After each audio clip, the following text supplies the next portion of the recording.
Thank you, ladies and gentlemen. Call to order this session of the Atwater City Council for June 25th, 2018. If you'll please all rise for the pledge to our flag, followed by invocation by Chaplain McClellan. I pledge allegiance to the flag of the United States of America and to the republic for which it stands, one nation, under God, indivisible, with liberty and justice for all.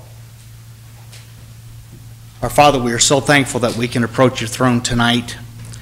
And Father, we just pray as we've assembled here tonight with our mayor and our city council members, we ask, Lord, as we discuss the affairs of our city, Father, that you give them wisdom. We thank you for their service. I do pray, Lord, that we'll tackle each situation and seek your face for answers. I do pray today for our police that are patrolling right now. We ask that you build a hedge around them, get them home safely.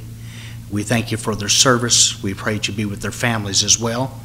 We pray for our firemen that are on duty at this moment. We ask that you protect them and get them home safely as well. We thank you for their service and the families. But Father, we're asking right now that we hear from you. Father, we need wisdom, Lord, as we direct and guide the affairs of our city. And Father, we just ask that you watch over us tonight. Lord, everything that is said and done tonight would be that to glorify thy name. For we do ask it in Jesus' name. Amen. Amen.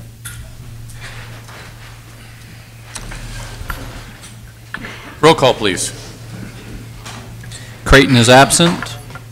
Raymond is absent. Vieira. Here. Vineyard. Present. Price. Here. We have a quorum. Ladies and gentlemen, just before we start the meeting this evening, well, first of all, council members Creighton and Raymond will be here. They're just being slightly delayed. But I also wanted to make an announcement tonight. We have Deputy City Attorney Tom Hallinan stepping in this evening for Doug White, whose mother has passed away and could not be with us here this evening. So if you could keep Doug and his family in your prayers this evening at the loss of his mother, deeply appreciate it. Okay, next item. Mayor or city attorney report out from closed session. Mr. Hallinan? There is no reportable action taken in closed session tonight. We had no subsequent need items that were brought to our attention, and so we move to approval of agenda as posted or amended. Any items on the agenda for this evening that either one of you would like to see amended? Okay. Motion to approve. Agenda is posted. I'll second. Call for the question. Vineyard. Yes. Raymond is absent. Creighton is absent. Vieira. Yes. Price. Yes. Motion passes. Comments from the public. At this time, any person may comment on any item which is not on the agenda. Please state your name and address for the record. Action will not be taken on an item that is not on the agenda. If it requires action, it will be referred to staff and/or placed on a future agenda. To comment on an item that is on the agenda, please wait until the item is read for consideration. Please limit comments to a maximum of 5 minutes. Are there any members of the audience this evening that would like to address the City Council?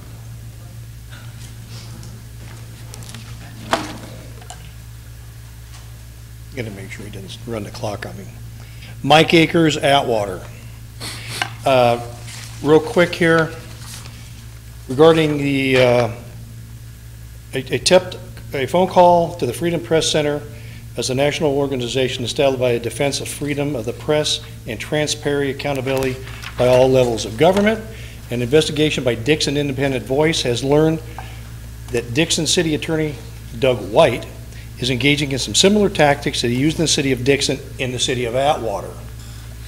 Both Atwater Times and Sun-Star confirmed Stern's information and uncovered more issues with White's actions in Atwater regarding those similar in Dixon. Those issues include high and questionable legal billings, which I've addressed before because there's no quantification, why we having a city attorney attend a CDRC meeting and billing us for that, that's highly questionable. I don't think it's ever happened before. Maybe one time by Tom Terpster, I believe. taking control of the responsibilities of the Public Records Act, ignoring, refusing, delaying, resisting, successfully promoting rules restricting councilmen, seeking to neuter the city clerk and the city treasurers by changing those positions to appointed instead of elected, trying to intimidate reporters and public officials alike, which has happened to our Beverly Barrera reporter by council people sitting here today because they have a friend on the editor staff. And similar cities, they wrote and orchestrated the removal of the city police chief. So, my question is, and this is also seems to be interesting, so you don't know me, I was a policeman for over 40 years.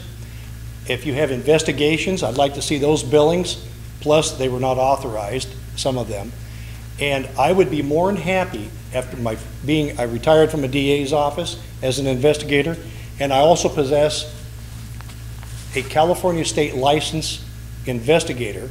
Any investigations you want, I'll do them per bono for the city, instead of having one of the associates of Churchill White, who also they can double bill the city.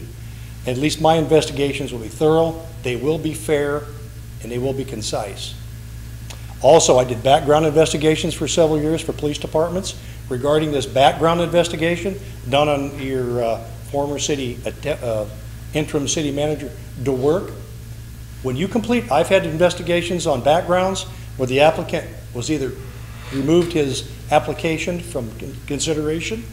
The background is submitted to the authority who ordered it, which would be the city of Atwater, which Mr. DeWerk, I watched that council meeting, he said, do it. That investigation was paid for by the city. The city is entitled to that background. And I don't care what Mr. White says, completed or not, that background is property of the city and should be given to the city. They're hiding it. Why are they hiding it? There's the question. So, tonight, that's all I have for tonight. See you next time. Anyone else? Okay. Barbara Reese Christensen, Atwater, California. Mayor Price and members of the council, what is going on with Chief Joseph's position? On January the 22nd, Chief Sammy Joseph was placed on administrative leave by then City Manager DeWerk, pending a management review of the Atwater Police Department. This occurred on DeWerk's 11th business day on the job. Why? DeWerk's response was Joseph or anyone else on administrative leave is, quote, purely a move that requires no justification, no cause, unquote. Mayor Price was not informed by DeWerk leading up to his action placing Chief Joseph on administrative leave. The chief's December evaluation gave him all positive reviews with no issues or concerns. On January the 23rd, the APOA met and had a vote of no confidence due to a, quote, lack of leadership, unquote. An attempt was made to acquire more information. The Merced Sun-Star of January 24th, covering the apparent no confidence vote of January 23rd, stated, quote, Sargentson declined on Wednesday to say exactly how many people were present and how many supported the no confidence vote, unquote. On January 26th, the Times interviewed DeWerk and asked the following questions. Was the APOA vote a quorum ballot vote? Answer, I don't know. Where was the vote held? Answer, I don't know. Were minutes taken? Answer, I don't know. It is obvious there is something fishy going on when Chief Joseph is suspended January 22nd and the vote of no confidence is taken on January 23rd. My question is whether the disgruntled officers, through their union or any other way, met with the chief to bring to his attention any concerns or issues that could be resolved that they had with his leadership. Another subject, the money being spent, $19,496, which is for a citywide management review, of which the majority, it is felt, is being spent on a police department management review, plus $4,444 for investigation by retired Sacramento County Sheriff John McGinnis. An additional investigation by Stoll Reeves, a Sacramento law firm of attorney White's choosing, which is supposedly about to begin. Our finance director, Daryl, doesn't know how much more charges will be incurred regarding the chief's investigation. If the work put Chief Joseph on administrative leave, and he is no longer city manager, why is Chief Joseph still on that administrative leave? Why has this been going on for 6 months?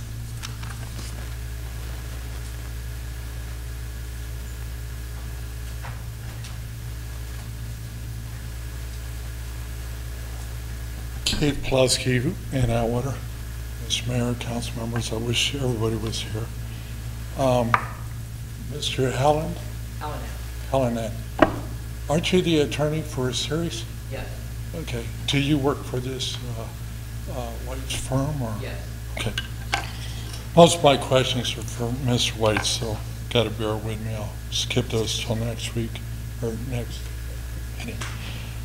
Well, Joseph is on administrative leave. It's Keith, costing the city. I'm very sorry to interrupt you. Could you pull that there we go. We've got to have that on the recording. Thank you.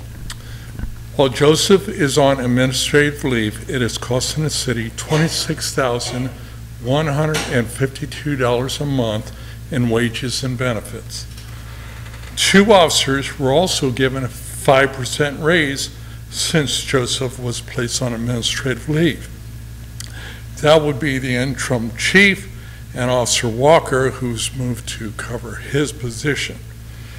So at 6 months, that is $156,912 plus the raise that the chief and Walker are receiving. So in 6 months, give or take about $161,000. That doesn't include what Mr. White has been paid by the city on just the Sammy Joseph issue alone. So you're talking a lot of money. I got to skip some of this because it's for Mr. White. So I ask you, how long can the city afford this, and how long is the city going to be able to keep paying this $161,000 every 6 months? So questions, I guess will get answered after this. What agency conducted the impartial investigation on Joseph? And I don't believe that to be a personnel issue, so we should be able to have that information. Has Chief Joseph or his attorney been given anything which outlines what you feel he has violated? If he has, I would think the investigation has now been completed.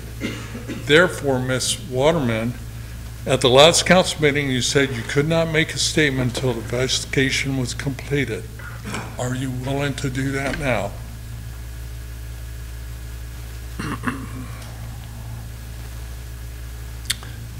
Most of the rest of this for Mr. White. So all I want to say is the taxpayer is concerned Atwater citizen. How can a city keep allowing this to happen? You did this with one other officer who's on admin leave for a long time, and you paid her for some time. And you can blame the council, you can blame the city manager. Pedro allowed this, but you control the city manager, not the city manager doesn't control you. So you need to look at our finances and determine if you feel we can still pay this. No, thank you.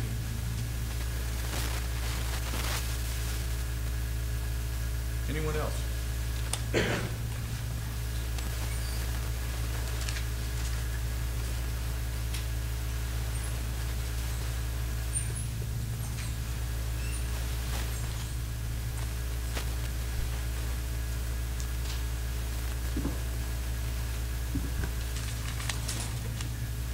Good evening, Mayor, council members. Frank Johnson, Modesto, California, 608 13th Street, CEO, President of the NAAAP, National Association for the Advancement of All People. Tonight I am here in support of Chief Armando.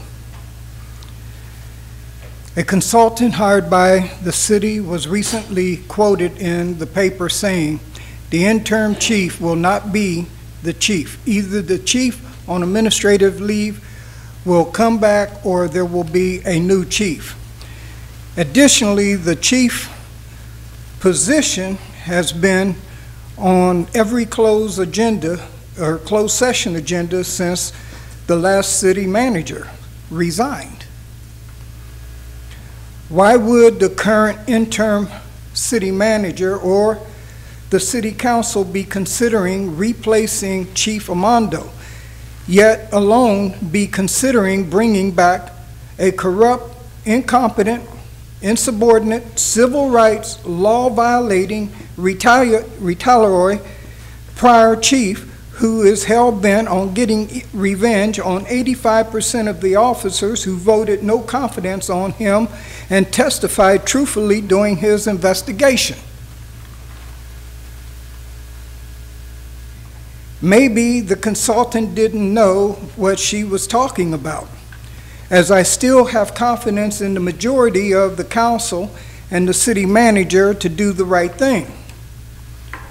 Chief Armando has brought stability and leadership back to the police department, which the department woefully lacked under the prior chief. Chief Armando is strongly supported by the police union and well respected by the officers. His salary and benefits cost the city approximately $2,000 less a month than the prior chief. Chief Armando also regularly fills in shifts when officers call in sick or otherwise unavailable. He does so at no additional cost to the city since he's on salary. Something neither Joseph or Pedro did while they were chief. Some have criticized Chief Armando's lack of a college degree. Many other Atwater chiefs didn't have a degree either, including Frank Pedro, who recently served for many years as both chief and city manager. Although I've had many issues with Frank Pedro, his lack of a degree was not one of them. Advanced education can be valuable, but it is no substitute for experience and good common sense. Recognizing Chief Armando's capabilities is why the City Council voted 4-1 to waive the degree required for him in the first place. All factors considered, Chief Armando is by far the most qualified internal candidate for the department and for permanent chief position. An external recruitment will not find anyone better, would cost considerably more, and would likely bring back instability and chaos to the department. Please stop the analysis paralysis.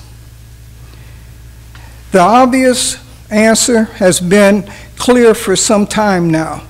Save the police department. Fire Joseph now. Keep Chief Armando. Thank you.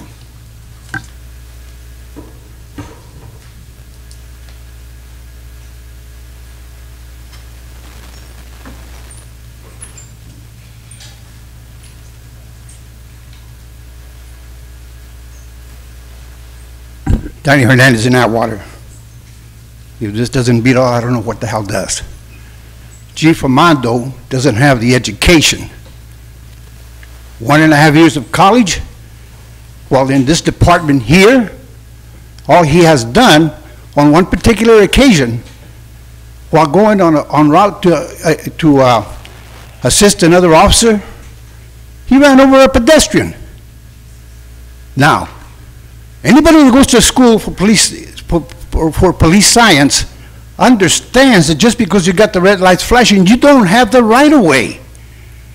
And that doesn't mean you go around running over people.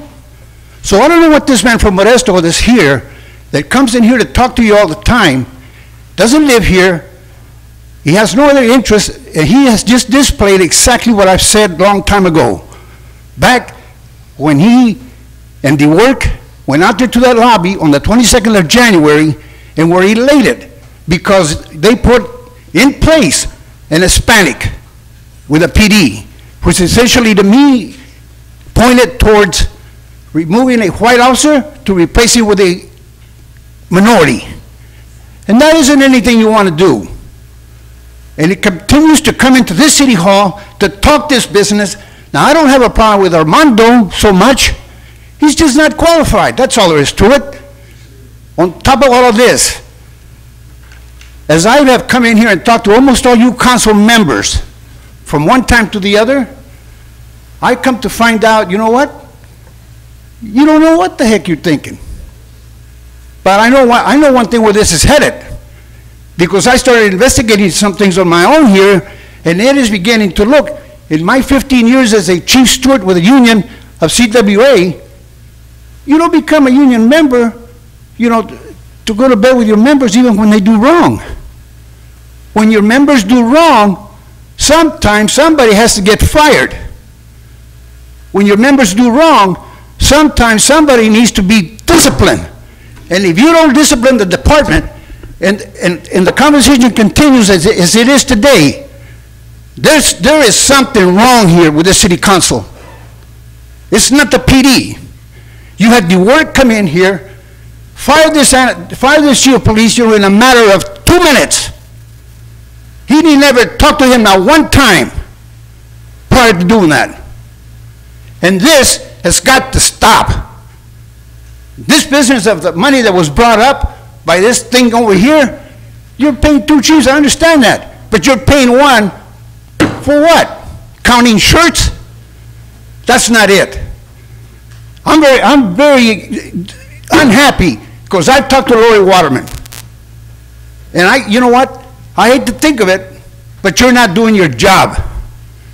All these council people that I've talked to have pointed their finger to you. And they said, you know what? It's her job to bring him back. Just recently, you know what? Mr. Price, whether he did or he didn't, he talked to Price or to Chief Joseph. I've asked every one of you here to do it at one point or another. None of you have. Maybe you did. But I tell you what, you're heading in the wrong direction. And if you think that putting Armando in as the permanent chief, you just hired a new officer, Hall, that came out of a 4-year school with an education in police science. How in the hell can you justify having Armando be in position? You wrongly removed the chief of police that was here, even though he's highly educated, with good references, and everything else that he did in this city was right. He put his time in this city to earn the position that he's got. And for some guy that come in here that is spineless like the work and remove him like he did, and now you got this individual here from Modesto talking about it's okay to have him for a PD chief. Something's wrong here. This conversation has gone on in this city hall ever since January when this happened. Somebody's got to put a stop to this stuff. And I tell you what, the more I'm digging into this stuff, pretty soon I will be up at the Attorney General's office. I'm telling you right now. That's all I got to say for now.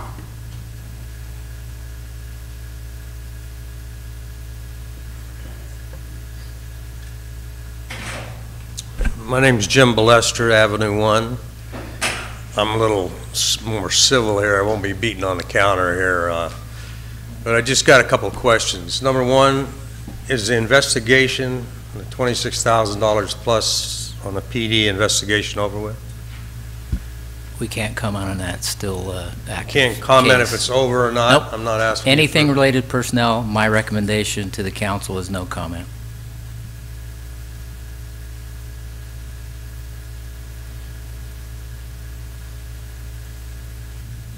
This city can't afford to get sued unnecessarily. Wow, that's a pretty simple question, and Lori ought to know if she can bring him back. It's my understanding she can bring him back if the investigation is over with. I can't find out if it's over with. All I know is it costs a lot of money. So I wish Mr. White was here. Thank you. It's an ongoing investigation. Still going on? 6 months.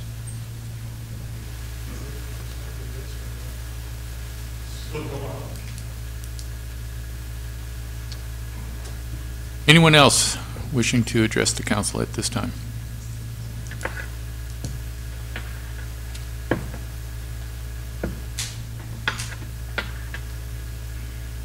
Good evening, Mayor, Councilman. Larry Lee's my name. I have been privileged to have worked with about 7 chiefs of police, 4 or 5 mayors, that many council and attorneys. The last 18 months has just been, in my opinion, something unbelievable. Before I start, Lori, I want you to know your name's back downtown again if you haven't already known about it. I could not, see it's going down. It's lower and lower and lower. And I see people get up here and talk about people I've worked with for years and years, and a lot of times it's unbelievable. In 2001, I became a chaplain with the Atwater Police Department, and my training officer happened to be sitting right over there. A very dear, dear friend of mine, if he's still around. Where's the chief? I can't even see. Mm-hmm. He was over there in the corner. Oh, okay, I'm glad to see you there. I'm going to start with my dear friend first. They talk about him. When Jerry Moore was chief of police here, Jerry Moore started our chaplains program, and guess who was assigned to teach our first 6 chaplains, which I'm the only one left anymore, who our training officer was, and he was a good one. He's now our interim chief. I don't know how many people out here have ever rode with him. I have, and he's a great. He was great right along with him. He was a great instructor. He instructed all 6 of our chaplains, and he did a fine job. I don't know who you're going to get up here to be a chief of police, but I hope it's going to be soon. If it's Samanda, fine. I just hate to see people get up here and tell not truths about them. Sammy Joseph, I'll be honest with you, Sammy Joseph's like my son. I've known Sammy for years, and he's a great guy.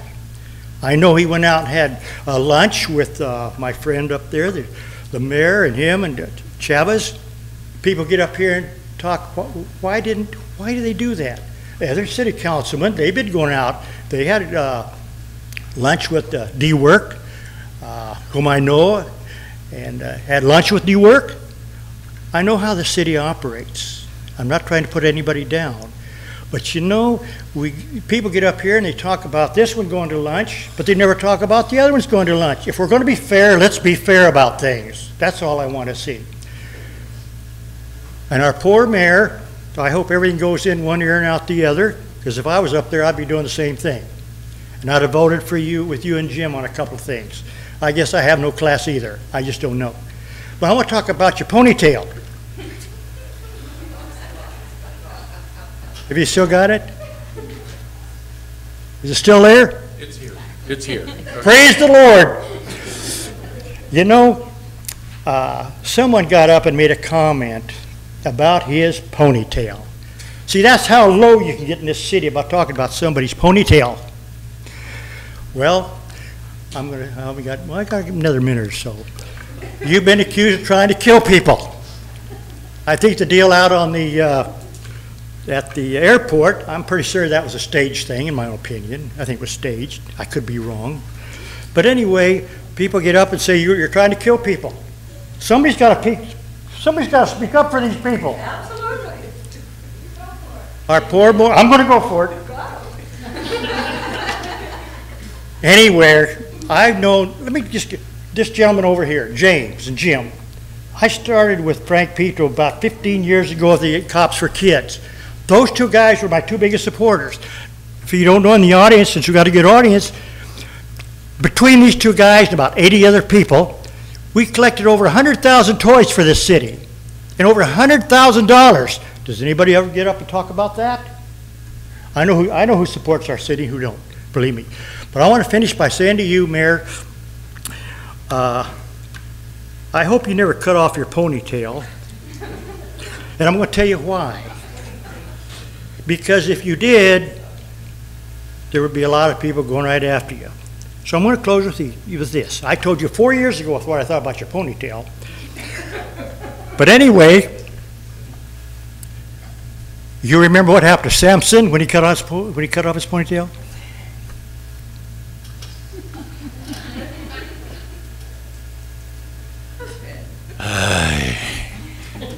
I'm almost afraid to ask. Is there anyone else?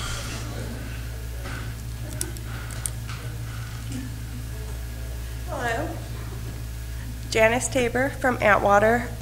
I live over on Elm Avenue by Ralston Park, and our street lamps don't work, and they haven't for years. We've got a park we can't use anymore. It's overrun by homeless people, and I'm just wondering if there's any plan by the city to address this problem. So I just wanted to come and raise my concerns, and that's it. If you could, we don't obviously have anybody out after dark. If you can get there's a sticker on the side of every streetlight pole, and it has a number on it. Jot down that number of the ones that are not working, and we can bring them. Can we bring them to you, Brian? Okay.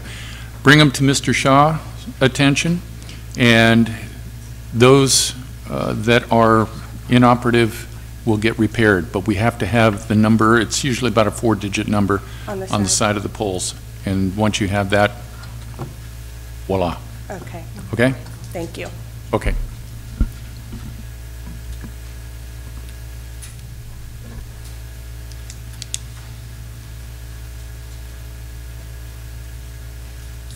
Linda Dash, Atwater. I apologize, I was late. I just have a question. Didn't have a question until I came in here. We have a new employee, Director of Strategic Planning. That's all I wonder. I mean, I thought we were broke.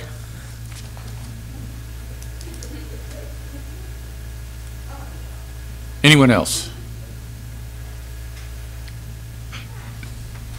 Hello, Adam Reed, 1520 Fruitland Avenue.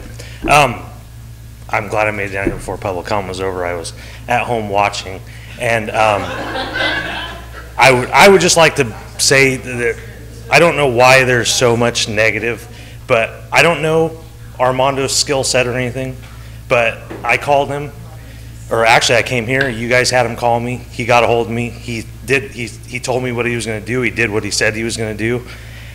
I don't know why everybody's got to, these guys were thrust into it. Lori, I mean, I don't think she asked for this necessarily. I think she's the only one here that maybe could have taken it on. And she, like I said before too, she's sending me emails at 9 o'clock at night and getting a hold of me on Saturdays. So I think they're doing the best that they can, and I wish the negative would just stop. So, thank you. Excuse me, Brian, do you have a business card? Thanks, Adam. With you? You could give the young lady, please. Okay. Anybody else? Okay. Next agenda item, please. Consent calendar. Background information has been provided on all matters listed under the consent calendar, and these items are considered to be routine. All items under the consent calendar are normally approved by one motion. If discussion is requested on any item, that item will be removed from the consent calendar for separate action.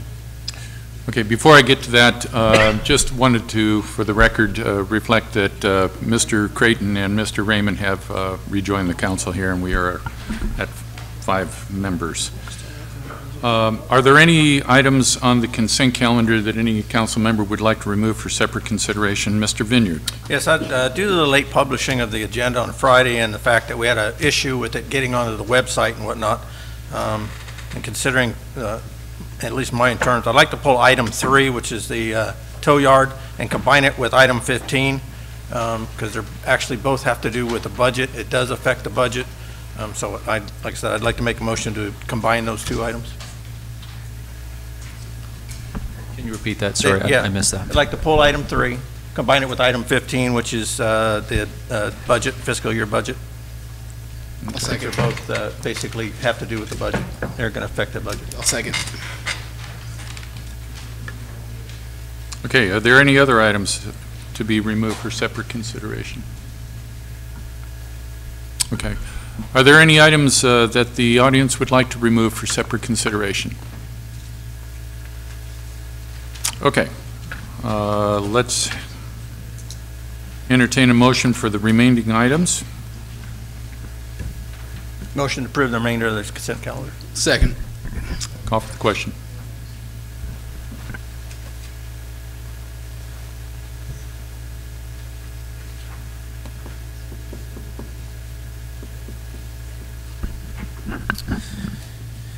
All right, calling for the question, Vieira. Yes. Creighton. Yes. Raymond. Yes. Vineyard. Yes. Price. Yes. Motion passes. And with respect to item number 3, would that take a separate vote? Okay, right. Okay, good enough. Okay, next. Moving to item number 6, petitions and communications.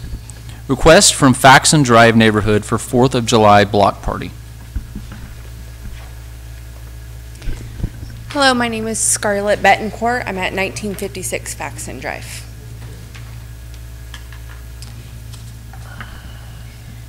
Mayor and council, this item went to the CDRC committee last week at their meeting, and there was some discussion on an item regarding the certificate of liability insurance portion. And after staff spoke with the RMA, it is determined that they will need insurance to hold the party in order for us, or as listing the city as an additional insured. From the application, it was not for permission to have the party, it was permission to close the road. So it just, like at the last meeting, it felt like you guys were viewing it more as needing permission for the party. And I even pulled up the requirements for Merced to have party, the exact same kind of party. They do not require insurance. They just need the waiver signed. And I brought their application. Our application that you filled out does require the insurance, and we verified that with our RMA. And in case, and because you're closing the road, so it's a protection for the city if something happens. So instead, we can risk the children just getting hit by cars? Because, I mean, that's a heavy alcohol drinking kind of night, and that was really our concern. We can do that. Not from us drinking, but others. We did verify, too, that it would be the person that is hosting or the one particular. It's not going to be, you don't need an insurance for all parties involved, whoever the main Yeah, my insurance company doesn't offer that. As somebody spoke at the last meeting, those insurances are extremely difficult to even find. And if you find one, it's close to $300 for just those couple hours. And I have looked at many towns, some towns do require that, with the exception of block parties, because it's about bringing the community together. And that's what we're trying to do, is half of our block's already very close friends, and we're trying to bring the rest of our neighborhood together, because that makes for a safer neighborhood too. Maybe our risk manager can go into more depth, because I think their department spoke with our RMA. Gina? Mayor, can I ask a couple of questions real quick? Hold on. Let's let Gina go ahead and address the first. Yes, we spoke to the RMA, and they said that the form that we have with the indemnification and the insurance is a requirement for any city that participates in the Risk Management Authority.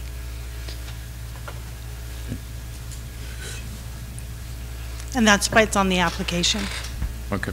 Ms. Vieira? So just kind of clarification. Again, they're not getting permission for the party, they're getting permission to close the road. So if we don't close the road, then the city has no liability, which obviously on the 4th of July with kids running in and out, I could see it would be a safer thing to close it. But once our insurers said you need it, then if something happens, then now we're liable. Can someone get just a rider on their homeowner's Our policy? stuff doesn't offer for that. And they had mentioned at the last party, like the last thing that we needed for special events, like it was a organized thing. But I mean, if I have a birthday party at my house, it's the exact same thing. It's organized. I invited people over. My homeowners covers that. But with you guys being concerned about the road being closed and needing insurance, which we're not putting anything in the road. It was literally just so people could walk by. It doesn't make sense to me how it's any different if something happens in the road with the road closed than if the road's not closed. I feel like the city would be just as liable if they were at all.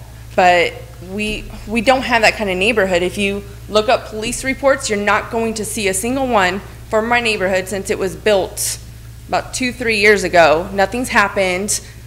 I tripped and broke my arm on a sidewalk on that street. I did not consider suing the city because maybe I just need to pick up my feet more. You know, that's just the neighborhood we have, and it's been kind of a disappointment that we're trying to go through proper process. Mr. Creighton. I'm just trying to get clarification. So if you took the street closure out, you guys still want to have the party, right? So since our insurance doesn't allow a street closure without insurance, what would be the harm in them just having a regular neighborhood party? There's no issue there. So you just, without the street closure, you guys can continue on. Our insurance people are saying if we close it, then we're opening ourselves up to it, but couldn't you guys continue the party without having to mess with the street and closing it off? I mean, we could. It's technically safer, but I'm also concerned as why that became a policy, because the one who's after me, they're having their 5th block party. They've never encountered this issue, and they've never had the insurance. So that's a good question. I don't understand why suddenly that's a rule. Which was also not mentioned to me when I spoke to the woman about getting the application. It wasn't until I actually got the application that I saw that on there. She told me, I asked every detail of everything I needed to do and when I needed to turn everything in. Not once in that entire conversation was anything about insurance. So I've only had since the other day to even start thinking about the insurances or anything. Ms. Vieira? I know it must be from White Pines, because we have friends on White Pines that have done this year after year. And I mean, I have 8 grandchildren, so I can see the concern. Just from this side, you know, just because it hasn't been done in the past, if it were overlooked, then that doesn't mean, okay, well, it's overlooked. So now that we're aware of it, and our insurance company has said, if you do this, we're going to require the policy. So now that we have that knowledge, if we say go ahead and close off the street, now we're in trouble. So just because it was overlooked in the past, it's like if your kid ditches school and you don't find out, and then he ditches again, he's like, gosh, I've ditched 3 times, you never found out, so why am I in trouble now? Now that we know about it, we have to enforce it. It's not something, I agree with you 100%. I think that these parties are fantastic. We know the Ledfords that live over there, and they've had a great time. We've been invited. It's a good thing. Unfortunately, our hands are tied with our liability. So Is that something that can be reverted to how it used to be, or allowing the waivers to be signed, like many towns allow, that the neighborhood, the houses all sign a waiver where they're dismissing the city of liability? Which, I mean, Merced makes you do that on their application, but they only make the person sponsoring it do it. But other towns, some of them make all the houses on the block do that. And I don't understand why that couldn't be sufficient, because it is still a binding contract. Mr. Vineyard. I think that's something we're going to have to look at now, because I don't know if you've come before the CDRC before. I don't know if any of the applications in the past history have, but now, as Councilwoman Vieira said, it's been brought to our attention. So that's something obviously we have to fix. It's not something that we can fix tonight. But that is something we'll have to fix for next year. Unfortunately, we can't fix it tonight. But you're right. That is something we need to look at. That's something we need to look at Merced's copy and say, can we? And it's something we need to go to risk management and say, what's the criteria? Is it 3 houses? How much? Is it 12 houses? How much? Is there a waiver? And what risk management can tell us and get a better feel for that so that we can, in the future, because it is neighbor-friendly. We're supposed to be a neighbor-friendly city. I know in the past, in dealing with other neighborhood, as I've said at the CDRC meeting, and other neighborhood watches, that's been approved by city managers verbally, but it's something that's now to our attention. We have to address it. We can't just let it go. But we need to improve it. And I agree, we need to improve it. We need to fix it. So with that, if we can have that form and we can look at it and hopefully we can approve it and you can continue with your party safely, you know, and others will, because you're not the only ones in this city who have done it. I've driven around during the 4th of July and there's numerous parties, block parties going on. But we do need to fix this. We need to come up with a way to make it safe for everybody. And at the least cost to both the city and to you folks. So with your help, we can do that. Ms. Vieira. So understand that when we're saying to do this, you have to have that rider on your policy. It's, understand, we don't like it. Your policy isn't asking for a rider, it's asking for a separate policy with a really high amount. It's like a 1 million with like a 5 million or something liability or something. I don't know. It was a really high number. Yeah, generally I know $1 that million we is the have, minimum. if we've had events at our house, like a wedding or whatever, we can get a one-day rider. And I think it is $1 million, but it's only for one day. I did find the special wedding ones. Yeah. I couldn't find any for block parties. It's not, and it's, I know, I get it. We want to do family stuff like that too, but. The problem is, when you have these requirements such as what we have, there's somewhere, someplace, somebody had some kind of an incident, you know, and it's not for us to judge what it is. What everybody is saying here is absolutely correct. If there's something that can be done to rectify this, time being short right now, if you had like a nonprofit that you could have contacted who has an insurance writer that could have come in, for example, a nonprofit probably could have put you on just for that exclusive day and then, you know, covered you and the city indemnified everybody. And I don't know if there's enough time for you to find somebody that could do that at this point. Well, I mean, my husband's business has that kind of insurance, but this has been such a process because even starting out, your guys' email address was not active. When I tried to email it, I went to the police station 3 times, and then it took still about a month until somebody called me. So it's really delayed me trying to plan ahead. Yeah. Yeah, there's no good answers for you, I'm afraid. But the bottom line to it is that right now our folks, you know, that control our risk management are really the ones that are driving this at this point. Mr. Vineyard? I just wanted to kind of give direction to the city manager that we work on this for next year, particularly with our risk management, and see what we can't come up with. Several steps, different options that we can accommodate different parties of different types in order to alleviate this problem for next year. Please reach out to my office. I have something we might be able to work on this and get it happen this year regarding the not-for-profit. Mr. Creighton? So I have a question for the city attorney. What do we do when we have a parade? We close the street off. When we do other things, we do events, and the city covers those type of. Because those are paid by organizations. We're a co-sponsor or a sponsor. Okay, so I'm thinking outside the box here because what they're doing is something really positive, and it's frustrating. If they've been doing this for 6 weeks, that's ridiculous. They can't get a hold of anybody at City Hall. Not that anybody here is purposely not returning your calls or your emails. We're going through a major growth issue here in town with things at City Hall and other dynamics, which you guys got to watch tonight.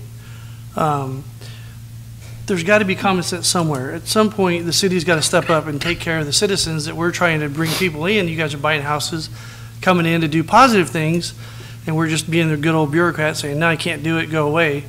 There's some kind of middle ground. I mean, if they just showed up yesterday and wanted to do this, I get it, but 6 weeks, there's got to be some kind of creative way to do this without creating a liability the city can't handle. I think the RMA is the controlling factor, and recently they made a lot of changes, not just with this. So most people don't know what RMA means. They're a risk management authority. They're basically our insurance agent. So we can have all the parties we want, we just can't close the streets, because unlike you, there's a, you know, when you tripped, there's a lot of people who do sue, and that's the problem. We're in this pool, and when everybody sues, all our rates go up, and that's the problem. So they've had to become very conservative in what they require. They're even upping the limits on most things from $1 million to $2 million. So it's just the nature of our litigious society, and again, nothing we want to say this is the way it has to be, but that's so. Like I was with that personnel issue, we have to be, unfortunately, extremely conservative because of the position that you're all in. You know, so that's unfortunately. Like Councilman Vineyard was saying, we need to work on this for next year. If there's absolutely nothing we can do for these people this year, I mean, 6 weeks into it, I'm frustrated as they are that's a really positive thing. I did that as a kid growing up. We used to close the street off, and we had a good time. What can we do to fix this so we don't keep going through this? Because every time they come up, somebody comes up for a closure, I've seen it over the years where City Hall struggles, and then maybe sometimes they do the waiver, you know, last city manager or last police chief, whatever, they would do it, and now we're putting the gauntlet down. So could a nonprofit agency? I was just going to say that's really the only way to do it, because the waiver is only as good as the insurance that backs it up.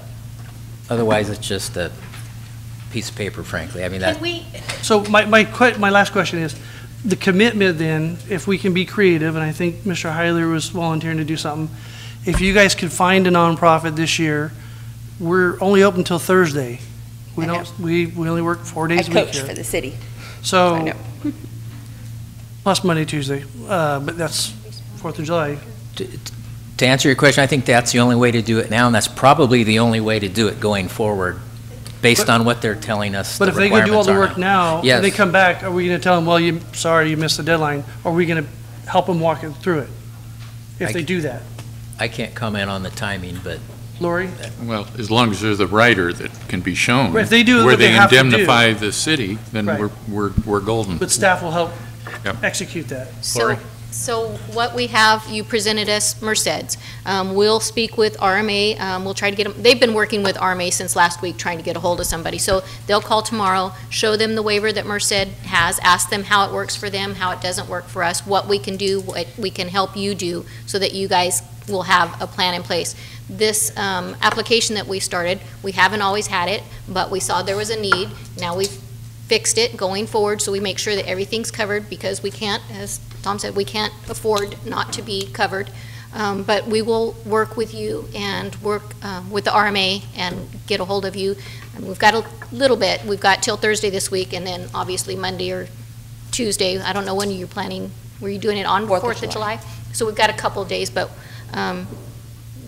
Gina will get a hold of the RMA tomorrow, and we'll check with them as far as the waiver and let you know what. But it may come down to, it might, the only alternative might be the city clerk offering what he was suggesting. But we'll try other avenues first.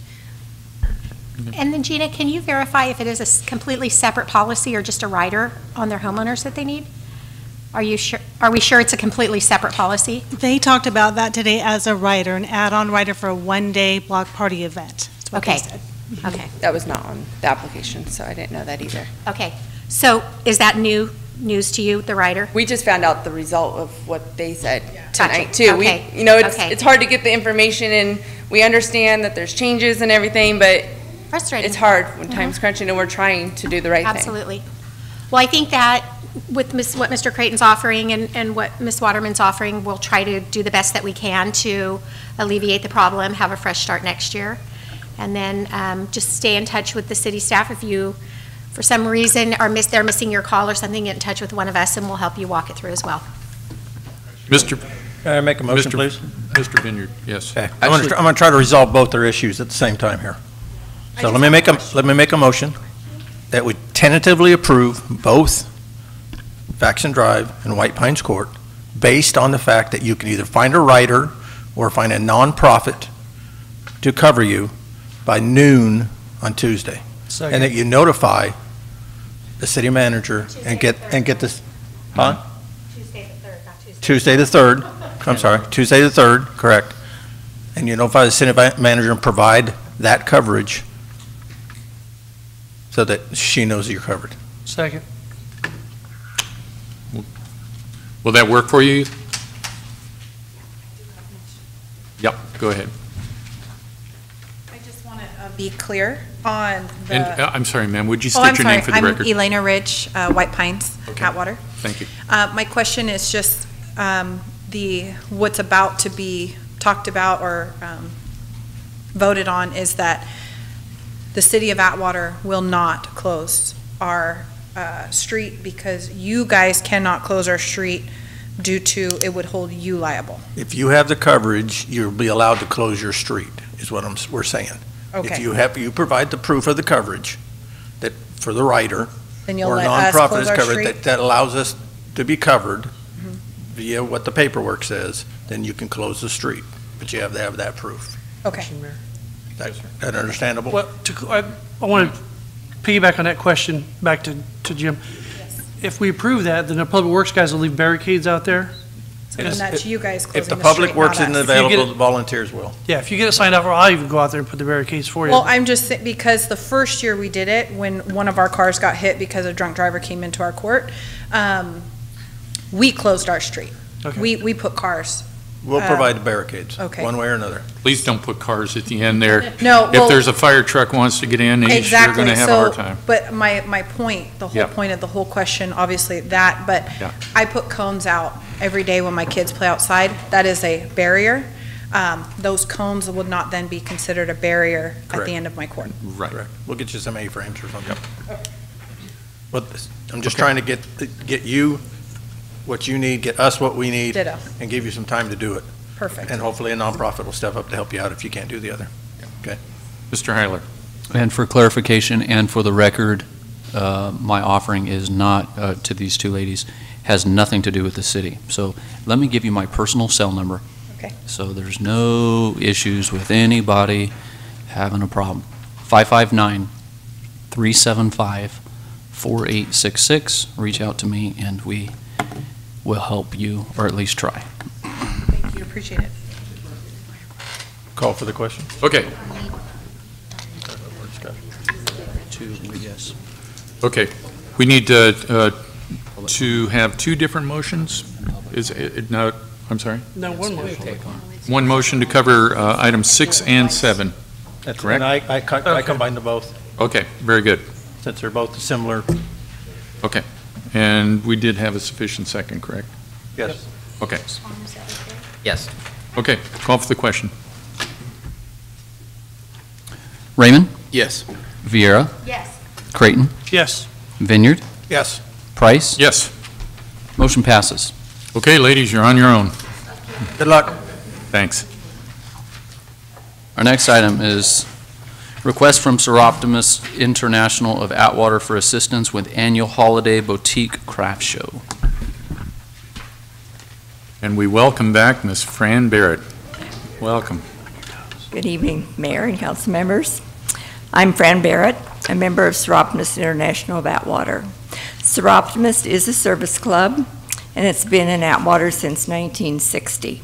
Some of the services we provide are scholarships to high school grads, Live Your Dream Award to women going back into the workforce, Tranquility House, and community projects including purchase of playground equipment for the city parks, trees at Joan Fall Park, the event sign at the community center, and donations to the public facilities physical fitness course at Bellevue Road, the school.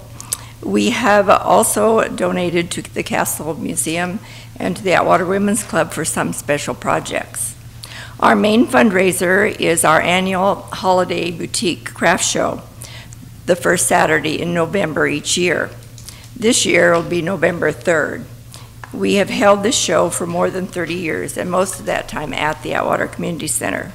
We greatly appreciate that the City Council has in the past allowed us to use the Community Center at a reduced rate of $400 for the day. We use all the rooms, including the kitchen, and even have booths outside. The $400 fee does cover the city's expenses for our use for that day of the center. We're here tonight to request that the City Council continue to let us use the Community Center at the reduced rate of $400 for the next 5 years. We are aware that the CDRC has recommended 1 year. If that is the Council's choice, we can work with that. The funds that we raise at this event goes back into our community and assists our citizens. Without the reduced rate, we would have very little funding to reinvest in our community. Also, we are a very small club of only 12 active members. And of course, as a small group, there are lots of fundraising activities that we really can't do, such as putting on a dinner. But with our years of experience with the boutique, we can do well with it and well organized, able to provide a successful and enjoyable event. We're also currently using the Community Center for our business and program meetings during the year. We appreciate your consideration in this matter.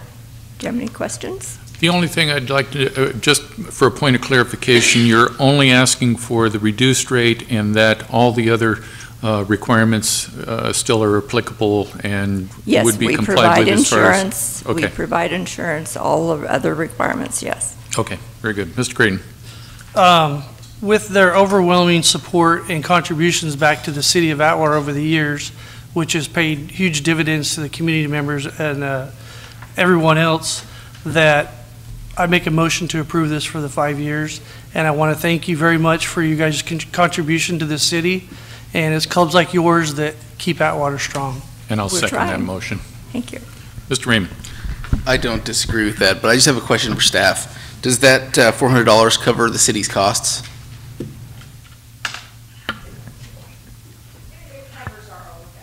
Okay, that's all. We don't lose any money. We're not making money, but we're not losing. Okay, I just want to make sure we cover our costs. Yeah, we're okay. Okay. Mm-hmm. Okay. Call for the question. Vineyard? Yes. Raymond? Yes. Vieira? Yes. Creighton? Yes. Price? Yes. Motion Thank passes. you very much. We really appreciate it. Thank And you're you, welcome Fran. to come and attend. Well, thank you. Funding and budget matters. Treasurer's report from the month of May 2018. Mr. Heller. Good evening, Mayor and Councilman. Before you is the Treasury report for May. Mr. Vineyard. Mr. Heller, I see that our, under the general fund, our beginning balance went from 2 million negative to 765,000 negative. Can you kind of give us an explanation of where the dollars came that got us down to that point, please? Yes, I can, Mr. Vineyard. Thank you, sir. I appreciate that. May property tax, 943,438.82.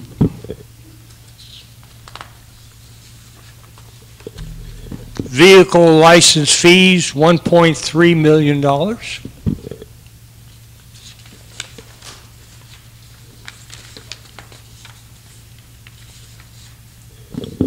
And sales tax for the first quarter, $306,360. That's everything. And my understanding is we still have to pay CAL FIRE, even though they're having all kinds of fires, going to make all kinds of money off of that, but no, kidding. But we still owe CAL FIRE correctly about 650,000, correct? I don't know. I haven't got a bill yet. That is correct. That's correct, okay. So that figure will go up a little bit, but we still have more tax money coming, so, the second Not quarter. till December. Well, I understand that. Second quarter. All right. Thank you, sir. Okay, any other questions or comments for Mr. Heller on the treasurer report? If not, entertain a motion. Motion to approve. Second. Call for the question. Raymond? Yes. Viera? Yes. Vineyard? Yes. Creighton? Yes. Price? Yes. Motion passes. Thank you, Mr. Heller. Our next item,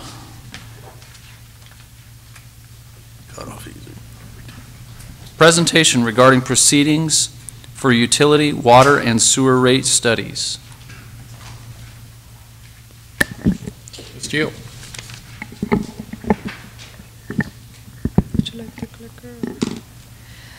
We have Habib Isaac from Raftalis. He will be going over our wastewater and water rate study for Proposition 218.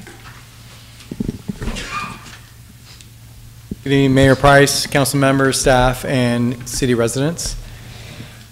I just need to, there we go, get on side. So we've been working on this project for quite a while, and today is one of the days we get to show you some of our findings. There's going to be quite a few numbers that I'm going to go through, talk about where you want utilities as separate enterprise funds to be at in terms of financial health, and then we'll see what the impacts are to customers. But before going through everything, I want to go through some of the key components that I'm going to talk about. We'll go quickly through data that we have of the basis for coming up with the baseline revenues and moving forward. We look at where you are financially today in terms of your financial position, and then what we recommend for your financial plan moving forward. You'll see that water and wastewater are definitely different animals in terms of their health financially. And then we'll go through cost service primarily just for water, not for wastewater, and I'll mention why. And then the proposed rates. But one thing I want to first go to right from the get-go is what's the impact to customers, and then we'll go through how we got there. But let's start with what everyone wants to see. So we have two scenarios. First one is with water increasing and wastewater decreasing. You'll see that the current rates, wastewater is in orange, water is in blue. This for a customer, typical customer using 19,000 T-gals or 19 T-gals, it'll be $104. When we look at water needing to increase by 15% and wastewater able to decrease, which is very rare in any utility, you see a difference, a net difference of $3. The next one is if you just increase water by 10% instead of 15, then the difference is $1. So overall, we're looking at $1 to $3 difference in the utility pricing. So that's the main thing I wanted to focus on. It's not a significant number, but when you separate them individually, it appears to be more significant than what it is. So with that, I'll go through some of the aspects of how we got to those numbers. With this, just first showing you water accounts, the only thing I want to show you here is really that you still have non-meter customers, and it's in the realm of just over 5,000 non-meter customers, which means you're currently converting customers from non-meter to metered, so then you can monitor what their usage is. And that's going to continue on for a number of years moving forward. Right now, you're transitioning customers probably about 500 a year, roughly. But with the additional revenue, you may be able to increase that if you have additional staffing. And in wastewater, you have around just over 10,000 sewer units. So starting cash balance, there's a few items that you have to look at when you're looking at your financials. First one is, what's your balance of today? Water right now, it has a deficit of $3 million. That's probably from historically borrowing from other funds, things of that sort. I don't know the whole history of how it got to there, but I do know that is starting balance where we are today for fiscal year 17-18. And then wastewater has a healthy reserve of $6.8 million. So we're going to be leveraging those to make sure that we can mitigate rates as much as possible moving forward. Next one, some key assumptions. Water Enterprise does have a loan to wastewater, and we're, as part of this proposed financial plan, that is, water is paying back sewer, and it takes about 6 years to do so. But then, once that's done, wastewater is made whole for the money that was transferred over to water, and then water doesn't have any debt to the other fund. So the one thing nice about doing that and that you're tracking it is that one utility isn't subsidizing the other. Right now, it's just a loan as if you got it from a bank, and you're just leveraging the funds that you have in one enterprise versus the other. And then below that, we also are accounting for wastewater enterprise, the fact that you did the refundings this in the last 12 months. We have both refundings incorporated, which is actually going to allow you to reduce wastewater rates. I'll repeat that again. It's going to allow you to reduce wastewater rates.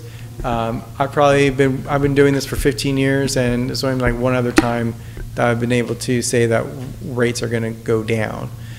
So because of the savings that you're realizing from those refundings, it's hundreds and hundreds of thousands of dollars, and one way to show that savings to your ratepayers is by doing a reduction in rates. But you are limited to how much you could reduce them by, and then I'll get into more detail with that. This is just your existing rates. This is your water, shows your metered fixed charges and then your non-meter fixed charges. But I'm not going to talk too much about this. We'll get into that when I go into proposed rates. And then your wastewater rates, you have flat rates again, and then you have some variable rates based on the different type of non-residential. One thing I am recommending though, I'm recommending for wastewater, we're not changing the rate structure in any way whatsoever.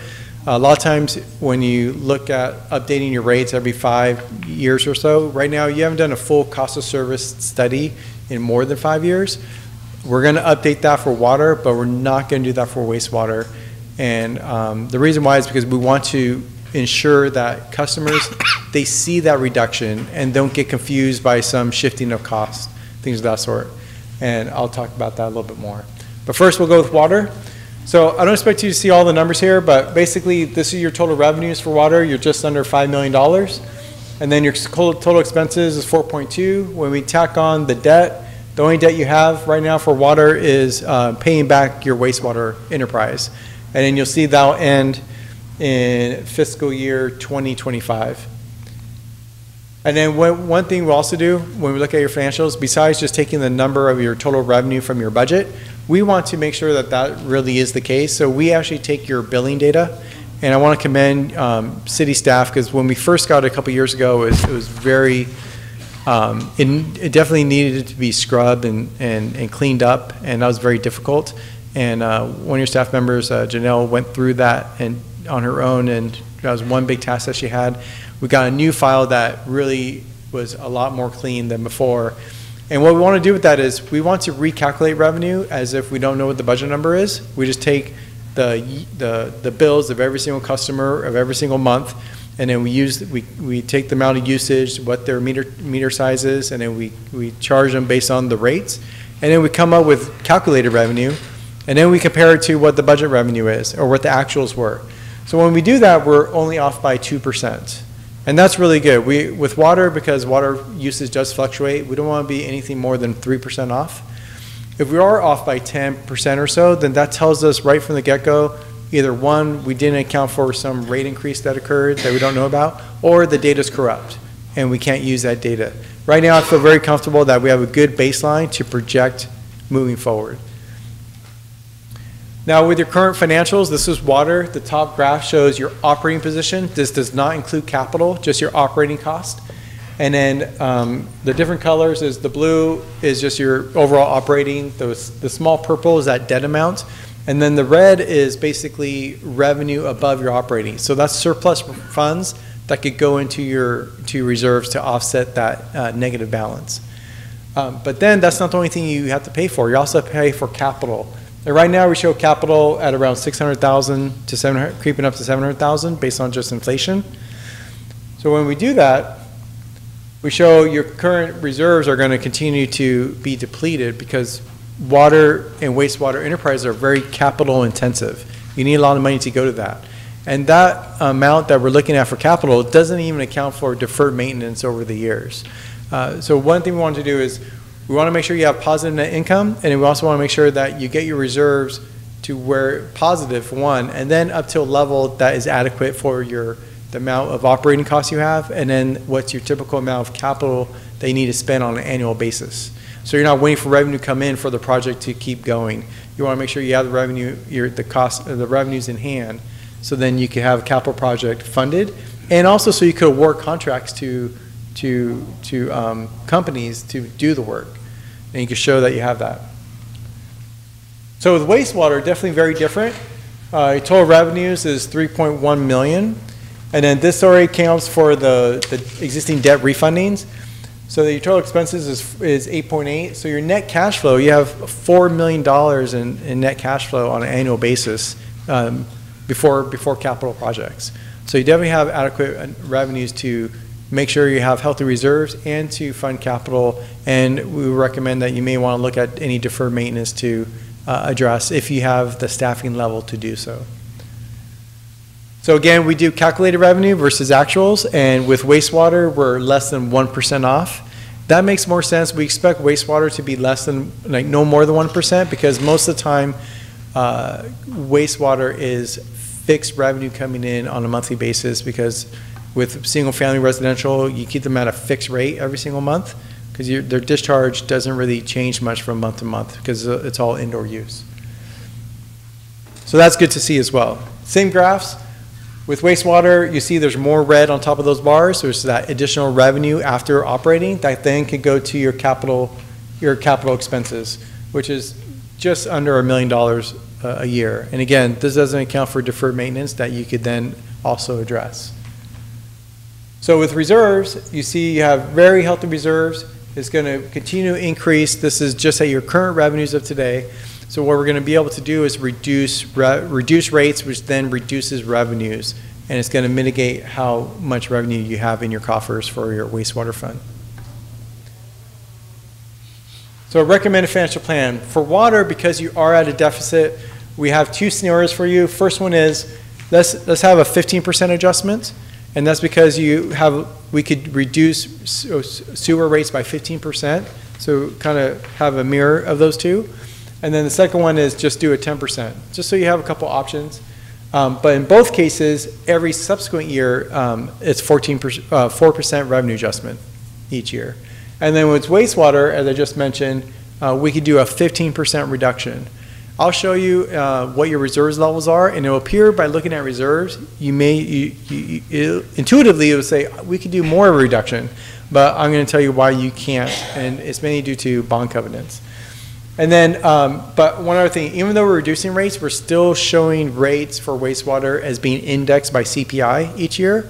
One, it makes sure that just, it keeps up with inflation, and it limits the point in time where you had to increase it by a lot in one particular year. It maybe be 5 years from now. And two, in the bond covenants of all the refundings, it's stated to bondholders that rates will be indexed by CPI moving forward. So it did also indicate that rates may change, may reduce, but it said that rates will be indexed. So we don't want to make it appear that we disclose information that was not true. So here are the recommended financial plans. This is for water at the 15%. You'll see that you have red portion of the bar in every single year, which means every single year you have positive net income over your operating. And then it could go into funding your capital, and then these reserves show that after operating and capital is funded. So you'll see that now basically you're driving the ship the right way, and then it'll take you 4 years before you get to positive net income, which would be fiscal year 2020, 2021 would be the first year you're in the positive territory. And then fiscal year 2022 is when you actually reach your reserve targets. And then over that, then you now have surplus revenues above those targets where you can then address more capital costs.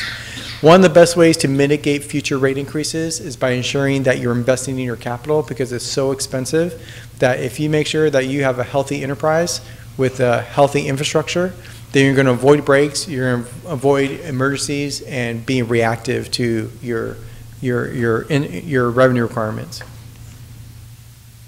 And then here it is for 10%. So really what this does, it basically shifts it by 1 year. You're now not going to see meet your reserve targets for 1 year later. So it really just depends how soon you want to meet your reserves. What we recommend would be the 15% because you're also seeing a 15% reduction in your wastewater. So it's a good way to mitigate the total water utility bill all at one time. And then the 4% is almost the same as CPI. It's probably 1 or 2% more. So this is why with wastewater, we kind of did this a little bit different. The bottom graph is your operating, where you'll see a dip in your revenues because that big red bar now reduced down to a smaller width. That's from that 15% reduction.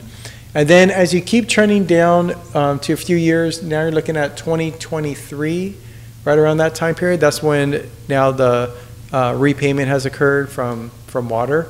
They've been paying those amounts, and then that revenue is going to go down over time. But the main reason why we can't reduce rates any more than 15% is because of the above graph. You have bond covenants that you need to show that you have 100% coverage, 120% coverage on your debt each and every year for the life of the bond. And that coverage is after you pay your operating and any maintenance, that then it has to not only pay, you have to show not only does it cover the debt, it covers 20% more of that debt. So you'll see we're hovering right above that target of 120%, and the orange is what is the actual debt coverage that we're calculating with the 15% reduction. One thing before this isn't an action item in any way when I get done with this, but we'll also want this to go through your financial advisor that guides you with bond issues and refundings. So he sees the information, he agrees with what our recommendation are with this. So with that, your reserves do trend down, and you see they kind of level off. But this is where I say it's kind of counterintuitive. You say, wait, we could do even a bigger reduction, but you also have that limitation of you need a certain amount of revenue every single year to get for the bond covenants. Okay. But I have a feeling that if you talk to your utility managers and public works, they probably could definitely address additional capital improvements that need to be done to the enterprise to make sure it maintains its health. So now cost of service. I'm really just going over water, and then with wastewater we'll touch on that a little bit. So first thing we have to do is we have to see how much water is being used by non-metered. So because they're not being tracked, you don't know how much they're being used. We have to back into it to a certain extent. We know how much water you produce from your wells, and we assume the 10% water loss because the water is going to be lost through the system, through leaks, things of that sort. That's very common. And then we also know the amount of water being used by your meter customers that have already been converted. So then the difference is going to be the amount expected from non-meter. We also looked at it from a standpoint of what you report to the state, and it looked pretty much in line that I think non-metered ended up being like using 10–20% more than the metered, which tends to be about right. So we feel pretty comfortable with saying that their obligation or their usage is 1.4 million T-gals. So now that we know the water, we have to come up with a revenue requirement. The total revenues, we have your revenue requirement for water is 4.49. We less out any additional revenues available, which is 400,000. Then we look at the amount of cash balance they need on an annual basis, and if we're going to approve these during the middle of the year. Right now, these rates won't go into effect July 1st because it's too quick. So you're going to be looking at maybe a September or October 1st implementation date. So that mid-year adjustment in there, all that's doing is taking into account the 3 months that we missed. So then we analyze the amount of revenue you need. So when we set rates knowing that you're not going to recover 3–4 months of it. So then the amount of revenue recovery is correct. I apologize, you can't see the bottom of the slide there. Oh, you can on this side. The total revenue requirement from water rates is going to be 5.1 million for fiscal year 19. So this is kind of small, but what we're doing here is we're showing how that revenue requirement is allocated to different cost components. So we have a full cost of service, and we identify which portions are fixed, which portions are variable, and then we allocate the cost to those cost components. So you have a full report showing the allocation of the cost based on how that cost is incurred essentially. Is it a fixed cost? Is it based on serving max day demand? Is it just for average day demand? those are the how we allocate those costs. And then with your meter counts, this is what we proposed. Let me go back one. Here is the customer service and billing. There's certain costs of the water enterprise that it doesn't matter the size of the meter. It really just means that if you have an account, everyone should pay the same amount. So a good example of that is billing. Everyone gets a bill. It doesn't matter your usage. It doesn't matter the size of the meter. It's the same cost incurred to give everybody a bill. So customer service, things of that sort, is shared among everybody evenly. And that's why you see that 607 going across all size meters. And then there are other costs that does matter on the size of the meter, such as capacity, infrastructure, things of that sort. The size of your meter is a good reflection of how much demand you put on the system.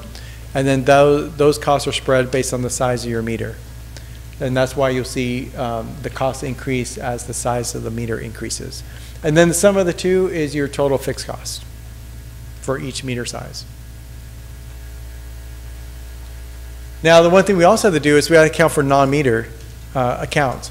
We take each one of these components. We have water supply cost. We have base cost, which is, think of it just your average delivery cost. And then we have peak cost, which is the cost when during the summertime when it really peaks on the system. And what we found is with that 1.4 million T-gals that we identified as being from non-metered, that's roughly 70% of the total water usage. So then we allocate 70% of these three components to non-metered accounts, to the non-metered customer class, if you will. Then when we account for their fixed charge, which we assume they're all going to be 1-inch meters, and then we account for their variable costs that I showed you in the last slide of the water supply, base, and peak, the total amount that should be coming from non-metered accounts is 3.4 million. And we then take that total amount and apportion it based on your current structure, which was based on linear frontage of the parcels that are still non-metered. So what you're doing is you're saying frontage is a good proxy to use to assume that as your linear frontage increases, the size of your lot increases, which means the amount of water needs or usage increases. And that's a fair assessment to use, and we're using that same approach. The one thing that we are eliminating, though, we're eliminating the 500 square feet less than or greater than. You had another class that was 500 square feet, but that wasn't related to linear frontage. That was related to the size of the building, which then is a different measurement of units. So instead of having 500 plus or minus, we changed that to be multifamily. Essentially, it's a multifamily, and what we did with multifamily, we said that they're going to be using the same indoor as single family, but their outdoor needs is half.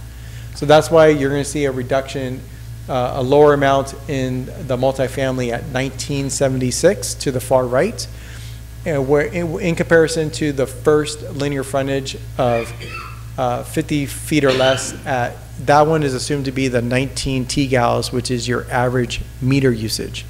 So that's going to be the equivalency there. The first single-family home at non-metered, we're saying is similar to a meter customer at 19 T-gals. And then as you step up into the bigger size linear frontage, then we're only increasing the amount that is needed for outdoor. So the indoor use we're still assuming is the same across the board, and then just their outdoor is increased of how much water we expect them to be using.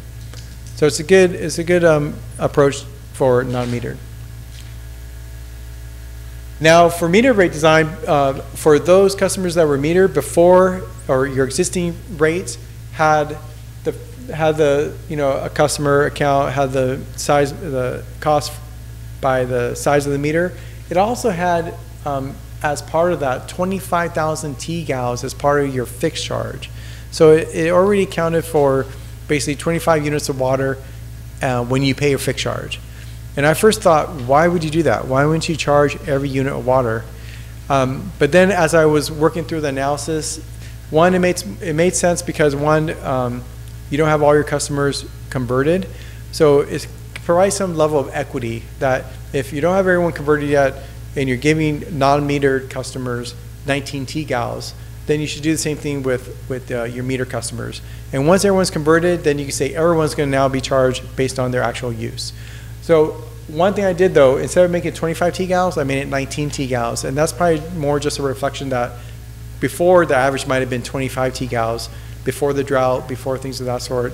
But now, and with just your standard conservation education, messaging just from the state, from the city level, I'm sure that the average has now come down from 25 to 19.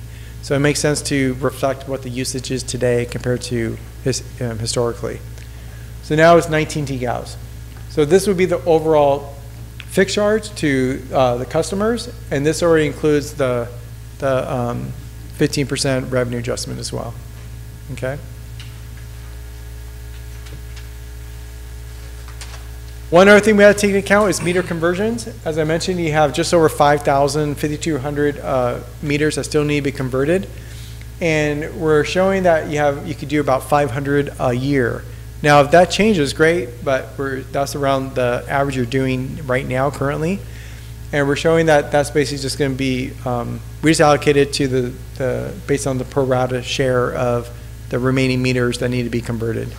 So we're not looking at, multifamily is going to be changed first versus the 50 foot or less. We're just showing that it's a pro rata share. I got a question. Yes. Can I ask a question?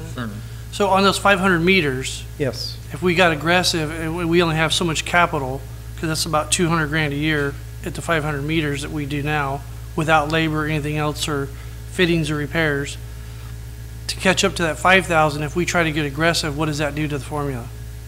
Say if Public Works says, let's knock out 1,500 this year. Mm-hmm. What does that do? Does that totally destroy our whole curve, or we can take that hit and then do that again until we get caught up to the 5,000? That's a very good question, and let me explain the last part of this. So one thing we have to take into account is we don't know what the current non-meter customers, when they convert to meter, what their actual usage is going to be. Some, maybe there'll be 30 units, and they'll be well over the average and generating quite a bit of revenue, more revenue than when they were non-metered. On the other side of the coin, there may be customers that were using a lot of water as non-meter, but then all of a sudden they're going to restrict their usage and their behavior because now they're actually paying for every unit of water. But they still get the 19T charge. Yes, that's correct. So that wouldn't matter if they went below that. Correct. So what we're doing is we're assuming for all non-meter, all these conversions, that they're using only 19 T-gals. So we're being very conservative, which means that they're only going to be charged the meter charge. And we're assuming there's not going to be any additional usage. So with that, there's going to be some customers of the bigger size frontage that maybe they are using, that they're paying more based on non-meter versus metered. And when we do that calculation, we will find whether there might be a shortfall from this conversions. And if there is a shortfall, then we're absorbing that shortfall by increasing the fixed charge I just showed you. And that's that's the next slide. So now this is with meter conversions accounted for.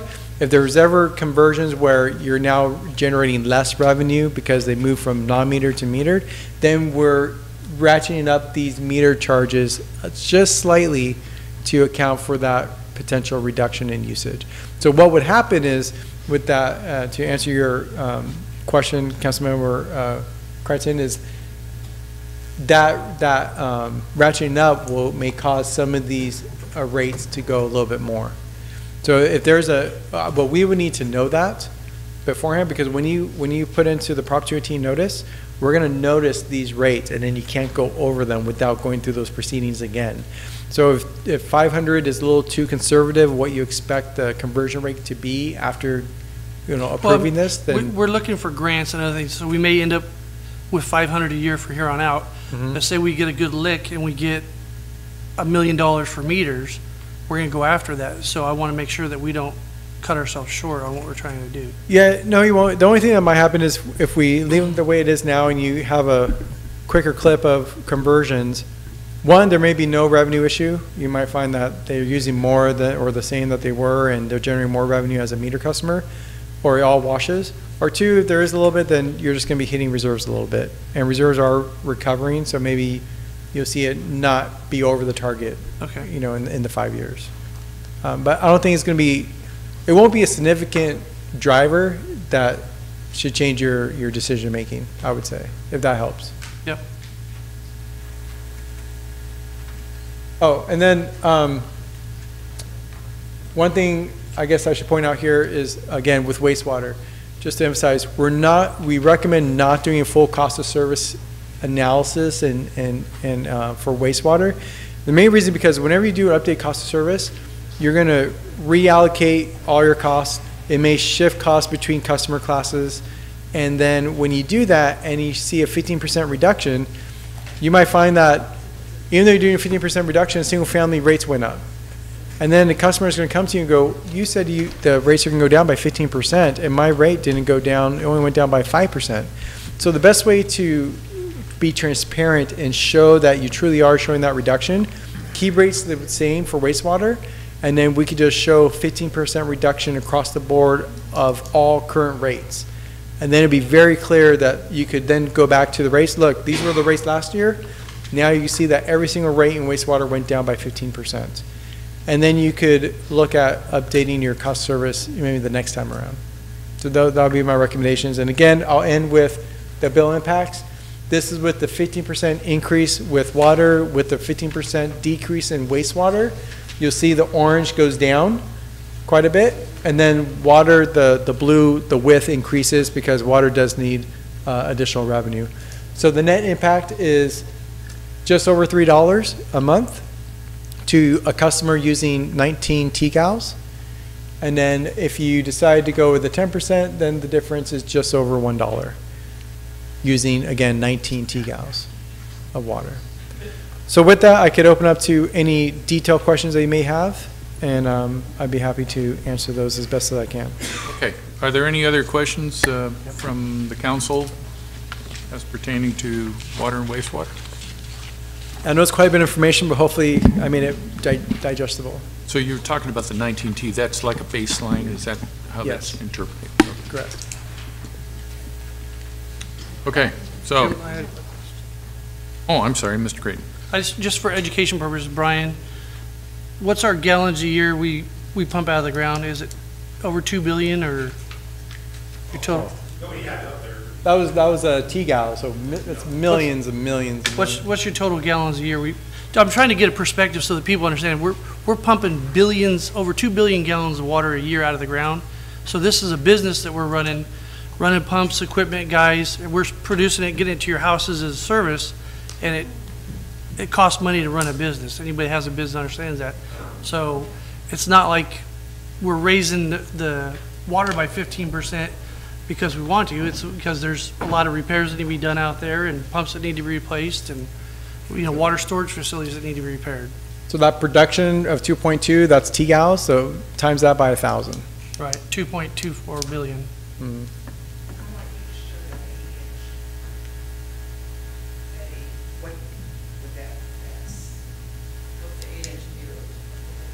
Uh, 8-inch meter, that's huge. That might be a city account actually, if it's that big. Yeah, they're the prison. Usually looking at huge meters, like the big ones. It's going to be a city park. It's going to be a school. It's going to be probably some big government agency, but I don't know off the top of my head.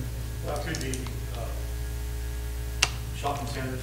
Yeah, could be a shopping center. Well, 8 to 12 inch. That's for the firefighting also. Right. So car dealership, right. if there is one. Okay, so what are we looking to do? You want to open it to public comment? So tonight we will be sorry, is there any more questions? Well, okay, so nothing from the council. Is there anyone from the audience have any comments or questions? Okay.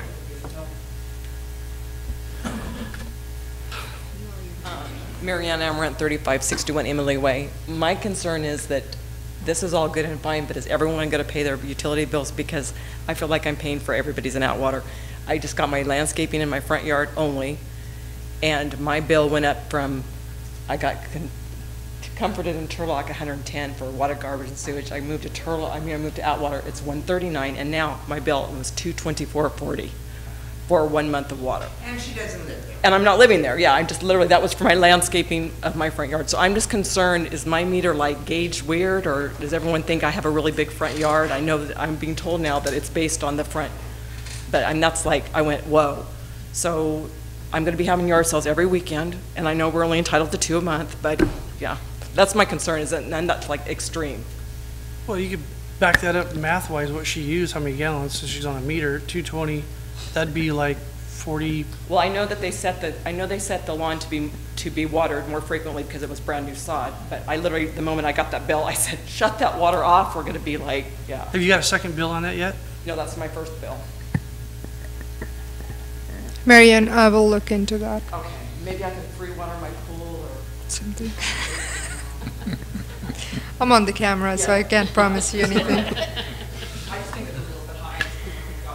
Yep. Okay. Any other questions or comments? Okay. So, entertain a motion.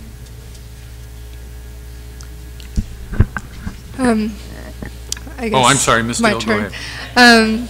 There is no motion tonight, so we were seeking basically a direction to which scenario council is willing to proceed with. Do we want to go with 15% adjustment, or we want to go with 10% adjustment? So I guess at this point we are seeking that direction.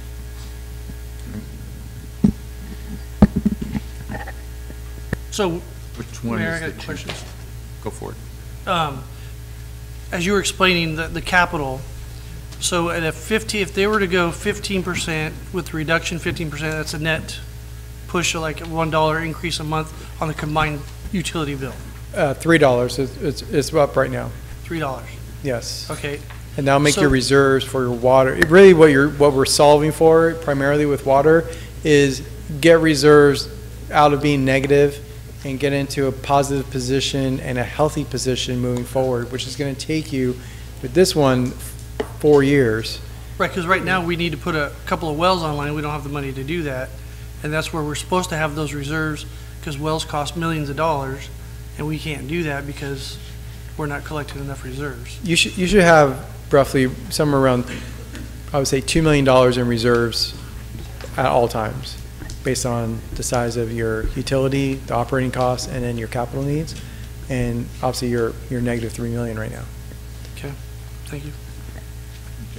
So the one is, what's the $1 increase is which option? The 10%. 10%, and the other one is? $3. $3. And this is at 19 TGAL, so there will be customers that could pay more if they're using substantially more water. Okay. What's the council's pleasure?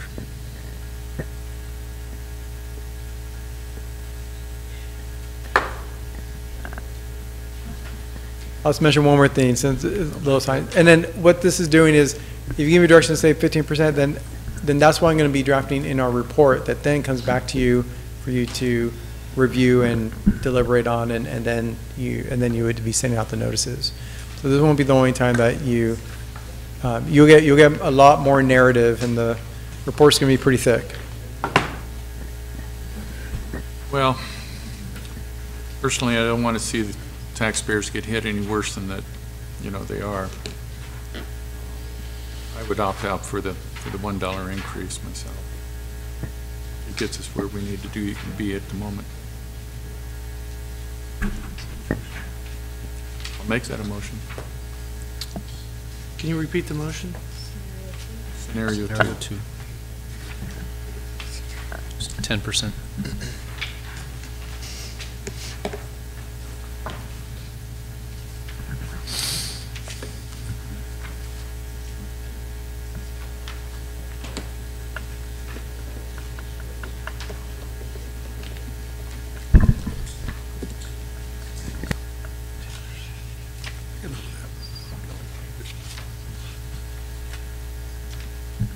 Which is a $1.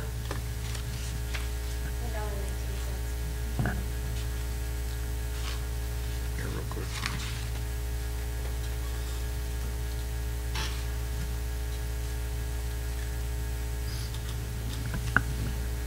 Let me just make sure. So either way, whether we go 15% or 10%, years 2020, 23, it's a 4% revenue adjustment after the 2019, correct? Yes, every year it'd be 4% above those rates, so it does compound over time. And then we could provide, the full 5-year schedule. It also depends how long do you notice for. The most you can notice for is 5 years. I'll second. Okay. Any other discussion? Okay, I'll call for the question. Viera? Yes. Raymond? No. Vineyard? Yes. Creighton? Yes. Price? Yes. Motion passes. Ladies and gentlemen, we're going to take 10 minutes and we'll probably go 15. A 10-minute break.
Interesting. That's what. Oh. Okay. All right, everybody relaxed now and all stretched out and everything. We're back in session. If we could have the next agenda item, please. City Attorney reports and updates, establishing 2-member subcommittees for each ballot measure to be submitted to the city's qualified voters at the statewide general election on November 6, 2018. A, authorizing the city to establish a business license tax on cannabis businesses. B, asking whether the position of Atwater City Clerk should be appointive rather than elective. And C, asking whether the position of Atwater City Treasurer should be appointive rather than elective. And I'll just continue with the verbiage there, Mayor and Council. This is a very quick, simple item. Our recommendation is that the Council establish two-member subcommittees to formulate, execute, and submit the argument in favor of each ballot measure, and if necessary, to formulate, execute, and submit a rebuttal to any argument submitted against each measure. That is the gist of the item. Okay, so, comments from the council? Mr. Creighton? The Atwater City Treasurer, I think we need to remove that and keep that an elected position.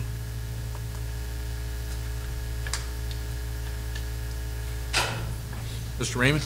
I have to agree with Mr. Creighton. The last meeting, we were told that our current treasurer thought it would be a good idea to do this, and having a private conversation with him, he vehemently disagreed with it because outside eyes and people that are held accountable to the public are the ones that need to be in this position. And actually, after speaking with him, I agree with him on that.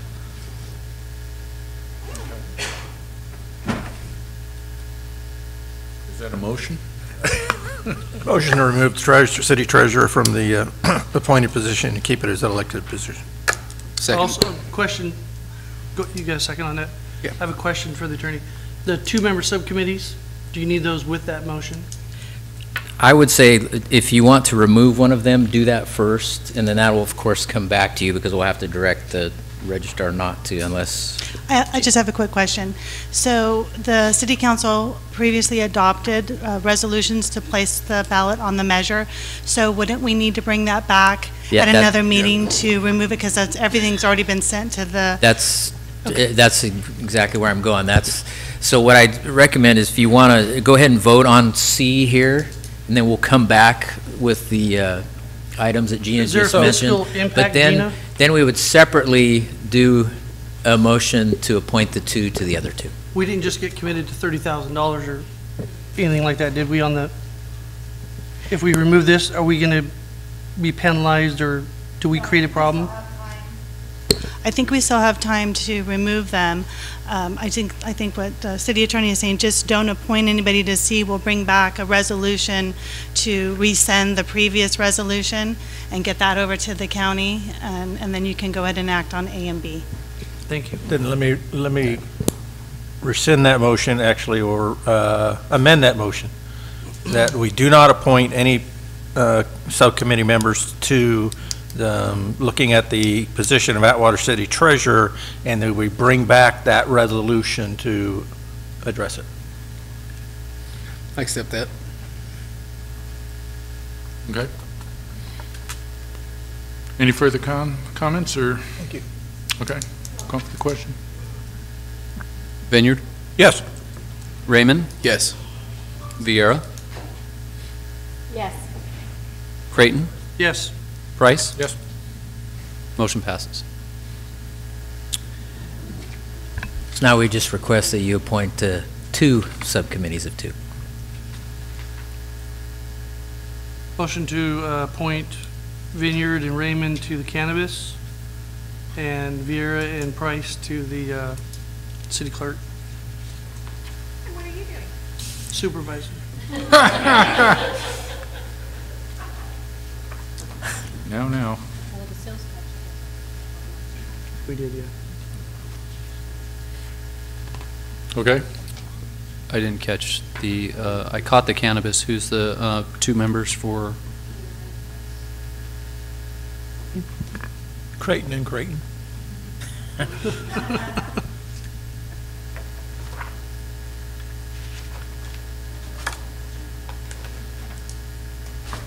Okay.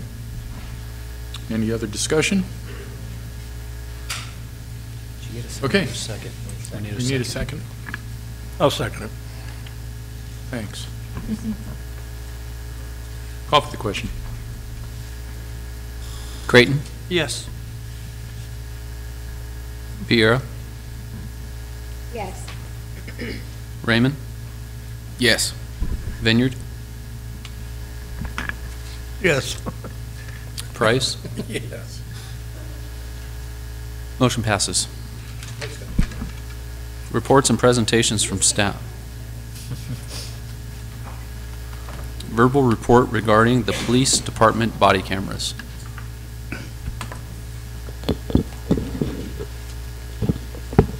Good evening, Mayor and Council. What the Atwater Police Department is seeking approval for is a pilot project for body-worn cameras. During the past several months, a comprehensive assessment of body-worn cameras which is available for field deployment, has been conducted. The assessment included literature review from sources such as the Department of Justice, Police Executive Research Forum, International Association of Chiefs of Police, and the National Institute of Justice, along with interviews of comparable agencies that currently use body-worn cameras. We've also consulted with various vendors. There have been various benefits and concerns associated with the body-worn cameras. However, research suggests the potential benefits outweigh the perceived concerns. What we're seeking is a recommendation to implement the body camera pilot program. To summarize, the pilot project would occur over a 30-day period to be tested on approximately 3 patrol officers and a patrol sergeant. If approved, the pilot project would begin in mid-July of this year and would not incur any costs to the operating budget. Currently, we are waiting to see if our agency has been awarded a cost-sharing grant for implementation of these cameras, which we can later bring to the council. So, body-worn cameras have been around for several years now. Definition of body-worn cameras is a small camera which can be affixed to an officer's uniform in various positions. The purpose is to record video and audio of law enforcement activities, which is designed to capture the user's perspective during events ranging from routine citizen encounters to critical incidents. The devices are rechargeable and mounted in docking stations at the end of a shift, at which point data is uploaded and stored in a secure repository. As a result of this study, estimates have varied, with most surveys suggesting that about 1/3 of approximately the 18,000 law enforcement agencies nationwide are currently using body-worn cameras, with the vast majority of those currently in the testing or similar research stage. Some of the benefits: improve interactions between the officers and the citizens, use of force incidents, which are defined as application of physical techniques or tactics, chemical agents or weapons to another person during the course of law enforcement duties, have resulted in reduction of citizen complaints. For example, there's a couple studies that were previously conducted by the Rialto Police Department in 2012, which showed that there was a 60% decline in use of force and an 88% drop in citizen complaints. Similarly, the Mesa Police Department in 2012 as well, in their study, resulted in a 75% fewer use of force incidents and a 40% fewer citizen complaints for officers that were equipped with the cameras. The most recent study conducted by the Las Vegas Metro Police Department in 2017 showed in their study a 11% decrease in use of force incidents and a 17% drop in citizen complaints. The cameras can bring around accountability and transparency to the department. Use of the cameras can provide crucial evidence to support findings of critical incident reviews and similar matters. Police administrators have indicated that releasing footage has helped ease public concern and support transparency, improving public confidence and organizational accountability. Police video evidence improved conviction rates and plea deals while reducing court time. Comparable agencies have confirmed decreases in court time, but no statistical data to support this claim is available currently. decrease in report writing, and improved chain of custody evidence. Their perceived concerns regarding the cameras are that officers express a negative view towards the cameras prior to the implementation. However, the Atwater Police Officers Association is supportive of implementing the body-worn camera program. Cameras generally protect officers more so than damage agency credibility. Another perceived concern is the decrease in officer productivity. During the same study conducted by Mesa PD, it showed that the experimental group with the cameras actually conducted more self-initiated citizen contacts in citation issuance. Similar findings were made by the Las Vegas Metro Police Department and the Rialto Police Department studies. The other issue that draws concern is the storage of data that's obtained.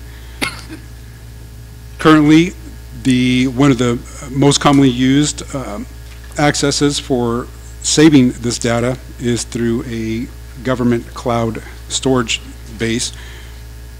The data belongs to the agency. There are fixed pricing in regards to the cloud storage. Public records requests are not as prominent as initially suspected based on the studies that we've looked at. In regards to the redaction of information, there is a process of removing facial features, personal identifying information, etc. The video and paper records are treated the same in terms of redaction needs. Redaction software has improved immensely over the last few years, with at least one vendor offering free redaction services. So what we're looking for is a recommendation to allow for a 30-day implementation that would begin in mid-July.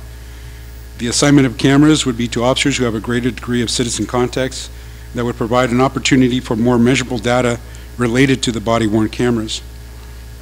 Some of the examples that we'll be looking for in conducting this study would be use of force incidents, citizen complaints, officer productivity levels, quality of investigations involving the body-worn cameras, any public records requests, and whether or not there's any issues with the hardware or software between the department and the DA's office, as well as to obtain a fiscal impact and whether or not there's any cost-saving issues associated with that.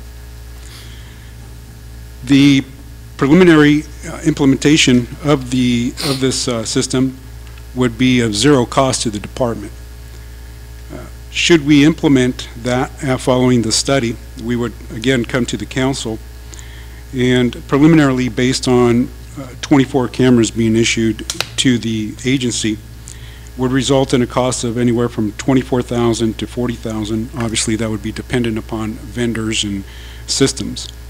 We are currently seeking a grant, which is a cost-sharing grant that would potentially cost those savings in half per year. And as we speak, we're still waiting to hear whether or not that grant has been awarded. So what we're asking or seeking is approval to allow the agency to begin this pilot program, which again is of no cost to the city. The cameras and the equipment that would be brought into the agency would be free of charge. It would allow us to do a couple things. Again, allow us to seek this data and also to further study whether or not this particular vendor or company that we're looking at, whether or not it would be feasible to even undertake given the financial constraints that the city is undergoing. There is no additional infrastructure cost to the city, as this information is essentially, once the officer is done at the end of his shift, is uploaded via a secure line into the cloud-based storage system, which is CJIS compliant, and allows us accessibility to the system, as well as allow us to give user access by the district attorney's office. It would reduce staff's time in preparing video evidence and those kinds of things where we could give them some limited access to be able to retrieve footage from a case. At the conclusion of the pilot program, that information is given back to the agency, where we will still have and continued access to that information should we need it for any pending litigation issues. And again, this pilot project is no cost to the city at this time. Okay. Mr. Vineyard? Yeah, just a couple of questions. So if it's cloud-based, does that mean we're going to have to upgrade our computer system in any way or internet system in any way? And if so, is there a cost there? No. Essentially, all we would need is a secure line to a server, and everything is encrypted as it's going up to the cloud-based system. So there is no additional cost in regards to the current infrastructure system here at the city. Okay, and where would that secure site, would that be in dispatch or More than likely it would be in the patrol room where the officers currently do their report writing and whatnot. That room is secure in regards to access to that facility or to that room. Again, the data as it's being recorded is encrypted into the camera device. So, for example, should the officer, for whatever reason, the camera become dislodged from the officer's uniform, there's nothing that an individual could do to extract that information from that camera. So it's automatically encrypted, and as it is uploaded onto the cloud-based program, it's also encrypted into that system. So it's all CJIS compliant, which is the industry standard in regards to how the information gets uploaded and how it's how it can be reviewed, who can review it, and again, once the pilot program is over, that information still is maintained by the agency. It's not held ransom, so to speak, where we've got to pay a company to get that information back. That is ours, and we can continue to use it for any pending litigation during this time frame if anything comes across. Now, is there any system built in that should it become dislodged for an officer during chase or struggle and is temporarily lost, that there's a way to track it and find it and recover it? Yes, there are. Some of the cameras that we've looked at have a GPS system, so it allows us to be able to hone in on the equipment. Should the camera become lost or whatever, damaged or malfunctions, there's a turnaround time from the company to replace that camera at no additional cost. So it's even if it's our own fault, so to speak, in regards to the damage to that camera. So it's essentially replaced during this pilot program. Okay, now is there any requirement such as if there's a shooting, obviously the weapon has to take out of service, for evidence, testing, et cetera, be replaced. Is there any such law or anything that requires the camera to be such a case with the camera, or because it could be uploaded, you don't have to do that? Right, we don't have to do that. What happens when the camera is docked into the upload station? It's automatically digitally fingerprinted, so to speak. So it's giving some specific information indicating that footage has not been tampered when it was recorded, when it was uploaded, etc. So there's very limited access as to who would be able to review any of that footage. Now, an officer will have access to review the data, however, will not be able to change it or edit it in any way, shape, or form. And that's allowed so that the officer, during the course of writing the report, can review that information when it's time to write the report. So what we're finding is that the reports the officers are spending less time writing the reports because they can quickly review that information and type it up. And again, it's accessible by the district attorney's office. If we give them a user, which is pretty common, we give them the case number, etc. They can access it. They cannot edit it. All they have is the permission, so to speak, to be able to review it and use it for the purposes of filing a criminal complaint or for evidence. And thanks for the information, because nowadays with everybody wanting to video everything that goes on, I think it's an extreme necessity for the officer to not only protect the officer, but to protect any subject, any victim, any person out there for the public and everything else. So I think it's a wonderful idea that if we can get those as cheaply and efficiently as possible, all the much better. Thank you. Thank you. Mr. Raymond? I don't know if I missed it. How long was the pilot program? It's going to run 30 days. 30 days, okay. And then 30-day implementation as well, right? I'm sorry? Was it a 30-day implementation as Correct. well? Okay, Correct. Okay. But the program should be up and running. If approved, it could be up and running within a matter of a week and a half to 2 weeks at the most. Okay, thank you. Mr. Brady? Chief, with your comments about the reduction in incidents, the statistics you gave were pretty high. I want to direct this over to Gina with RMA came up earlier tonight about closure of the street.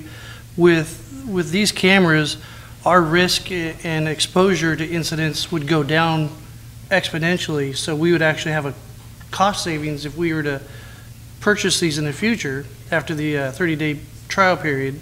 We should see a net savings at the end of the year because our incidents and our other things that happen when you're arresting people go down 70% potentially. There could be a potential savings, and I will be contacting them regarding that as well. So to lobby on your behalf, Chief, I want you to try to extrapolate those numbers so that as we try to do a cost-benefit analysis to do this, that we could see those cost savings and then interject those in there when you provide the numbers on what it's going to cost, and then you add the savings into that. That is correct. That's part of the pilot program. That's one of the issues or one of the things that we'll be looking at to see what type of savings there would be to the city, and that would be one of them. Great. Thank you very much. Thank you, Gina. Ms. Vieira? Go for it, yeah. Chief, on these, you said that they are subject to public records requests. How is that, because it's in a video format, going to be delivered to the person requesting that? During the process of reviewing the video, depending on what the circumstances are, again, they're just as a paper trail, so there's certain things that we can redact. So the software will allow us to maintain individuals' privacy. We can do that. We'll be allowed access to be able to redact that information. In this particular case, the vendor has a 24-hour turnaround time and be able to do that. And what they'll do is they'll provide it to us in a digital format so we can easily either upload it, share it with, if we need to, with whomever at that point. Okay. And then the cameras that are worn by the officers, are they able to disable the camera if they're, wearing the camera and now they go to dinner with their wife or something, their whatever code that is when you go to dinner? Do you turn that off, or is it worn the entire shift, or how does that work? I mean, right. They got to go to the bathroom. And The policy is that we are currently reviewing right now and just making certain that everything, we've covered everything. Is that anytime that there's any police contact that an officer is either initiated to or dispatched to, the officer will have the ability to record or activate the camera at that point. It's my understanding these cameras will have a 30-second setback, so to speak. So once the officer hits the record button, that camera will automatically go back those 30 seconds and start the recording process from that point forward. And again, in regards to, because this is a pilot program, we've had officers that have been with other agencies that have used them, so they're familiar with them.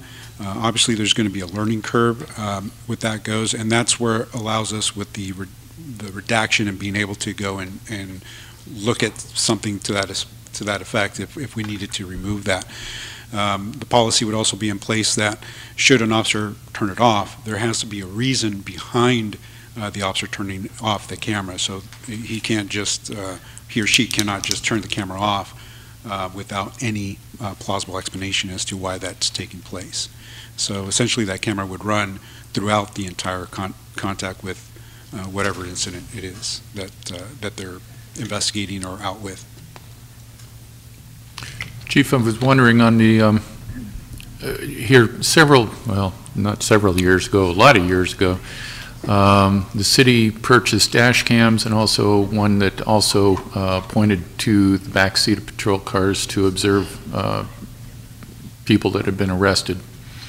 And after a while, they began to break down, and the company that they were purchased from went out of business. So we were stuck with a bunch of useless cameras, and they were all ultimately removed and all that.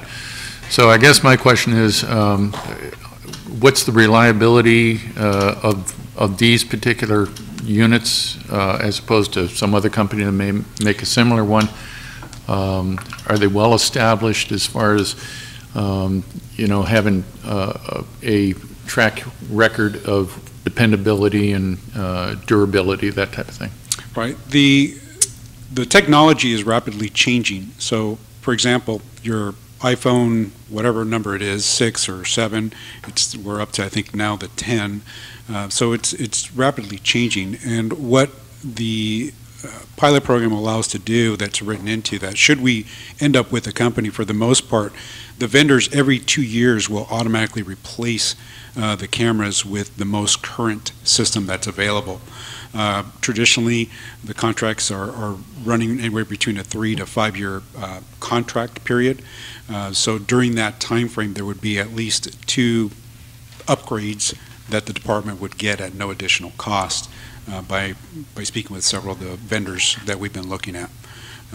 In regards to the dash cams, we have been looking at those as well. And the technology has gotten a lot better, a lot easier to use. If you're familiar with the system that we used to have, we had a docking station located at the back of the police department where you physically had to connect the patrol car to a docking station and allow for that footage to download, which could be anywhere from a few minutes to a couple hours, and that would tie up that patrol car for a period of time. The camera systems that we're currently using have an external recording system that can actually be either uploaded via Wi-Fi or via an external device such as a flash drive or something to that effect, where it could be downloaded in a matter of minutes and then again encrypted up into the a CJIS compliant cloud-based storage device. Okay. Okay, so what you're asking for tonight is what exactly? You want to just have approval for the 30-day trial period? That is correct. Okay. Well, I will make the motion to do just that. I agree with Mr. Vineyard that this is a vital piece of equipment that I think that any department would benefit by, and we need to step up and get into the 21st century here, so to speak. So I'll make that motion. Second. Is there any other discussion or comments? Okay, call for the question. Creighton. Yes. Raymond. Yes. Vieira. Yes. Vineyard. Yes. Price. Yes. Motion passes. Thank you. Public hearings. Waiving the first reading and introducing ordinance number CS 998, amending Title 13, Public Services, Chapter 13.13, Water Conservation Program of the Atwater Municipal Code relating to watering schedule. Mr. Shaw.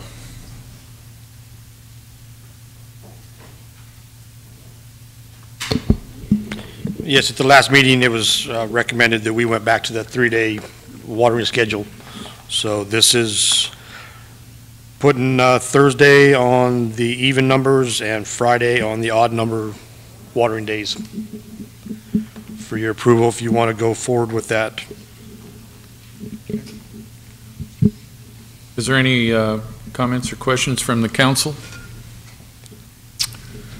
Okay. This is a public hearing. If anybody wishes to speak to this, please step to the podium, state your name for the record, and let us have your comments. No one? You're making it too easy. Okay, Helen. State your name for the record, please. Helen Amaranth. Over on Bellevue, often there by, Bellevue. turning into Save Mart, there'll be a valve just spraying. So who do you turn that into? I couldn't find Jim Finney's phone number in the phone book. Baskin Robbins we have a problem with sprinklers, a couple of broken sprinklers right there, and just about every time they come on, it floods the streets. No, this is a valve. This is like. It's right there next to the street, correct? Yeah. It's right there on the lawn, right next to Baskin Robbins, and between Baskin Robbins and the street in the lawn. It's a gusher. So if we need to look at that, contacting them, whoever the facility. Yes, you can call Brian. I had his phone number. I could have called him. Yes, ma'am. You can call him anytime, day or night. Thank you. If it comes to you in the middle of the night, just give him a call. I understand. Okay. Okay. No other comments from the public? Okay, we'll close the public hearing. Bring it back to the council. Mr. Raymond. Motion to approve ordinance CS 998. Second. Call for the question. Vineyard. Yes. Viera. Yes. Raymond. Yes. Creighton. Yes. Price. Yes. Motion passes. Amending miscellaneous fee schedule. Ms. Teal.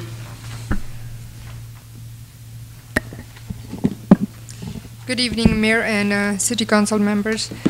We are opening public hearing and taking any testimonies given regarding ordinance number CS 998 and waiving the first reading and introducing ordinance number CS 998 amending the title 13 Public Services, Chapter 13.13. Oh, sorry, I'm at the wrong one. Yes. I thought I clicked on that. A little nervous. Right. I apologize. So we are open the public hearing and take testimonies given, and adopting resolution number 3040-18 amending the miscellaneous fee schedule. We do have a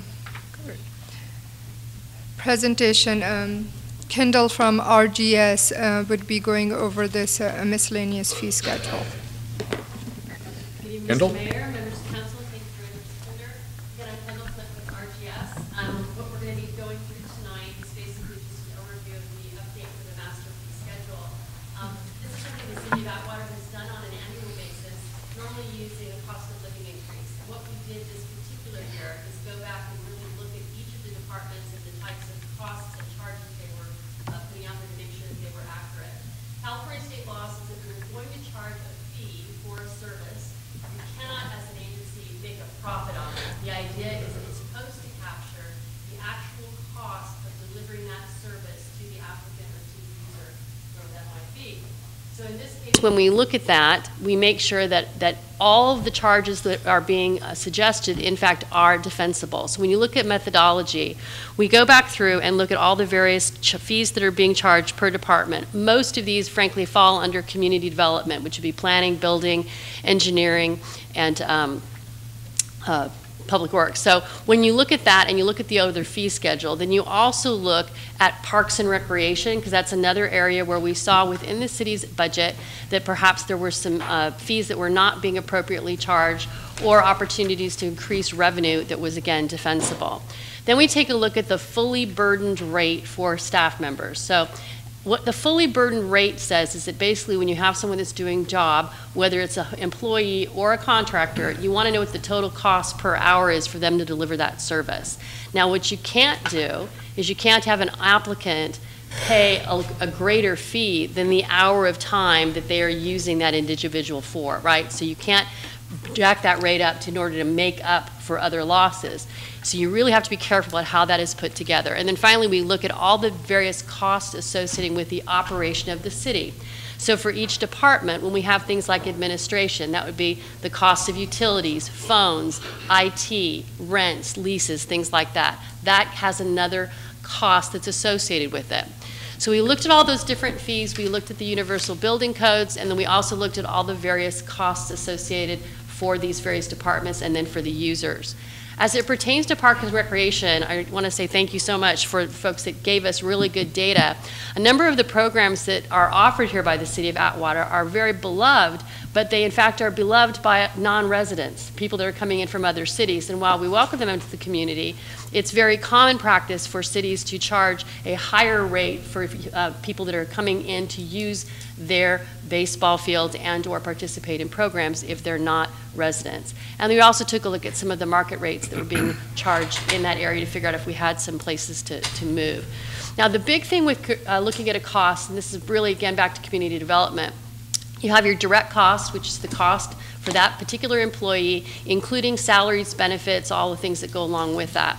Then you have the departmental overhead, you know, what is being charged by that department, what do they need in terms of their operational status.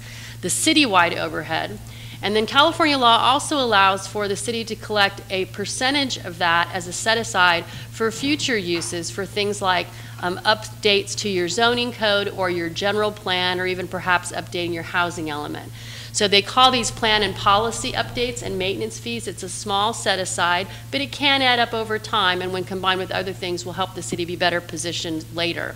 So this is just an example of how the calculation would work. In the case of the building official, when you look at the rate, that's approximately $70 an hour all billed in, and then approximately $43 an hour is the amortized rate for the building department's share of the overall operation of the city. And then with that, we took a 10% update fee. Various jurisdictions do it in different ways. I've seen it as low as 5%. I've seen it as high as 25%. But again, you want to find something that's reasonable and also amount of money that you're going to actually be able to do something with. Because if you're charging it and you're not using it, that could also be questioned later. So in this example, see that hourly rate moved from what was once $88 an hour to $124 an hour, which is pretty substantial. Now, the other part of this that's very interesting is the city has made a shift to using outside contractors for its planning services and also for some of the engineering. And previously, the way that it worked is that if you came in and you had an application with the city, there was a line item that would say, you're going to pay X number of dollars for a specific plan or a general plan amendment or any of these things. The common way of working with this is basically to have whatever the deposit is then the initial application fee, but then you track the hours that staff spends working on that. In this case, when we're talking about contractors, if you have, which has been the case recently, if someone was only charged 10 hours worth of time to do a particular application, but your contractors are actually spending 20 or 30 hours, you're essentially subsidizing that application with general fund monies. So the entire shift here has gone to say what we're going to do now, which is what other jurisdictions do and is really more common, is set it up as a deposit plus actual cost. So there's an estimate of what someone needs to start the ball rolling, and then the city has a responsibility to track those hours. So it can't be arbitrary. You have to know that if I apply for a particular type of a specific plan application, the city has to keep track of how many hours staff is spending on that, how many hours the contractor is spending on that, and then we in turn bill that back to the applicant. That's basically a good course of doing business. This is going to change also from the administration side. Our recommendation, currently you're at a 10%, and again, a 20% is more reasonable. And that's mainly because you do have staff, including both the city manager as well as building officials, that are supervising these contractors and are also actively engaged in the development of staff reports and other items. So a 20% is the recommendation we're making moving forward. This, of course, will help us recover the cost of not only management, but also the cost of the contractors that are being asked to do the particular work. This particular model really does shift tracking for costs by project and ensures the long-term viability of the city in terms of these particular departments moving forward. On the recreation fees, as I mentioned, there are different types of fees that are charged for different types of activities, and there's also different types of casual or part-time staff that are, whether they might be opening a facility or doing refereeing, that sort of thing. So there were some adjustments made for that and also from equipment. You may remember at our workshop back in March, Parks and Recreation was one of those areas that had a substantially higher budget than revenue, and there was a desire to kind of bring that back into line. The recommendation, which you'll see later in the overall budget, does reduce the budget for overall Parks and Recreation, but the master fee schedule actually increases the revenues there by doing two things. One, adjusting the rates to be more in keeping with the actual cost of delivering the service, and charging a different higher rate for non-residents. That's also sort of a self-mitigating kind of situation, because if you do have a situation where someone says, well, I don't want to participate in that program as a non-resident anymore, that also reduces the number of referees and uses that you have. So when you are in fact using those facilities, you're getting highest and best use for Atwater residents moving forward. So when you look at the entire study itself, there are some very minor cost of living increases that were figured in by LaQuinter and the rest of staff, and there's some others that remain somewhat consistent. But the bigger chunk of change, the changes that are more that you should be paying attention to, are those that relate to community development and parks and recreation, because those are the areas where the city really didn't have as much of a robust analysis to determine what those revenues might be. And that concludes my presentation, and I'm available to answer any questions that you might have about that process. Mr. Raymond? Real quick, you had mentioned about the increased fees for non-residents. Mm-hmm. What, if we didn't have all the non-residents, I guess it'd be for both of you two, would we even have these activities? I think you would, and I'll defer a little bit about that. But we had staff run some scenarios that looked at just taking various months for different types of programs, and some more than others. In one case, we had a 50% use, I think it was basketball, where they were non-residents. But it's still a substantial number of people that are using the programs. And I think that, you know, one thing, at least in my experience being at the community center down there, there's a lot of people with a lot of love for those programs and projects. And frankly, you can usually see a correlation between a solid Parks and Recreation department and lower crime rates, things like that, because kids have something to do. Does it become a deterrent if people have more, are spending more if they're non-residents? It really has not demonstrated that to be the case with other communities that have undertaken similar programs.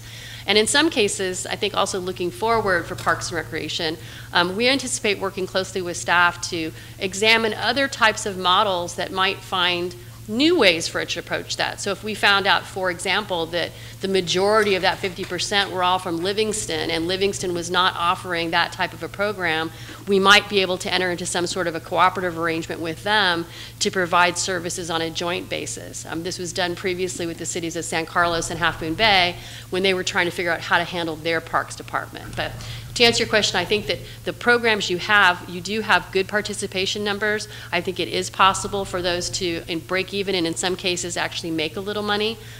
So I think you would find that you'd be well served by keeping the programs that you have. Okay, because my concern would be that the cost increase could have that determinant you mentioned, and I would hate to lose the programs altogether. That's the last thing. Also, having gone through all the fees, all the different schedules, cost recovery, everything, what do you think got us to this point that we're so far behind on everything?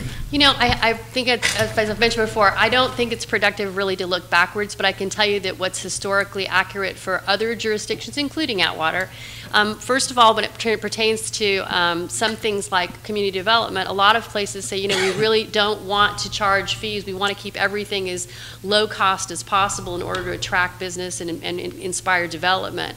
And the reality is that when you do that for a long period of time, or you get in that habit, it doesn't allow you to really keep up with the actual cost of the service. Now, in this particular case, Atwater's decision to go for a flat fee as opposed to deposit plus actual cost, I can only assume that that was a decision made by previous management in the Wayback Machine. It is not a healthy approach.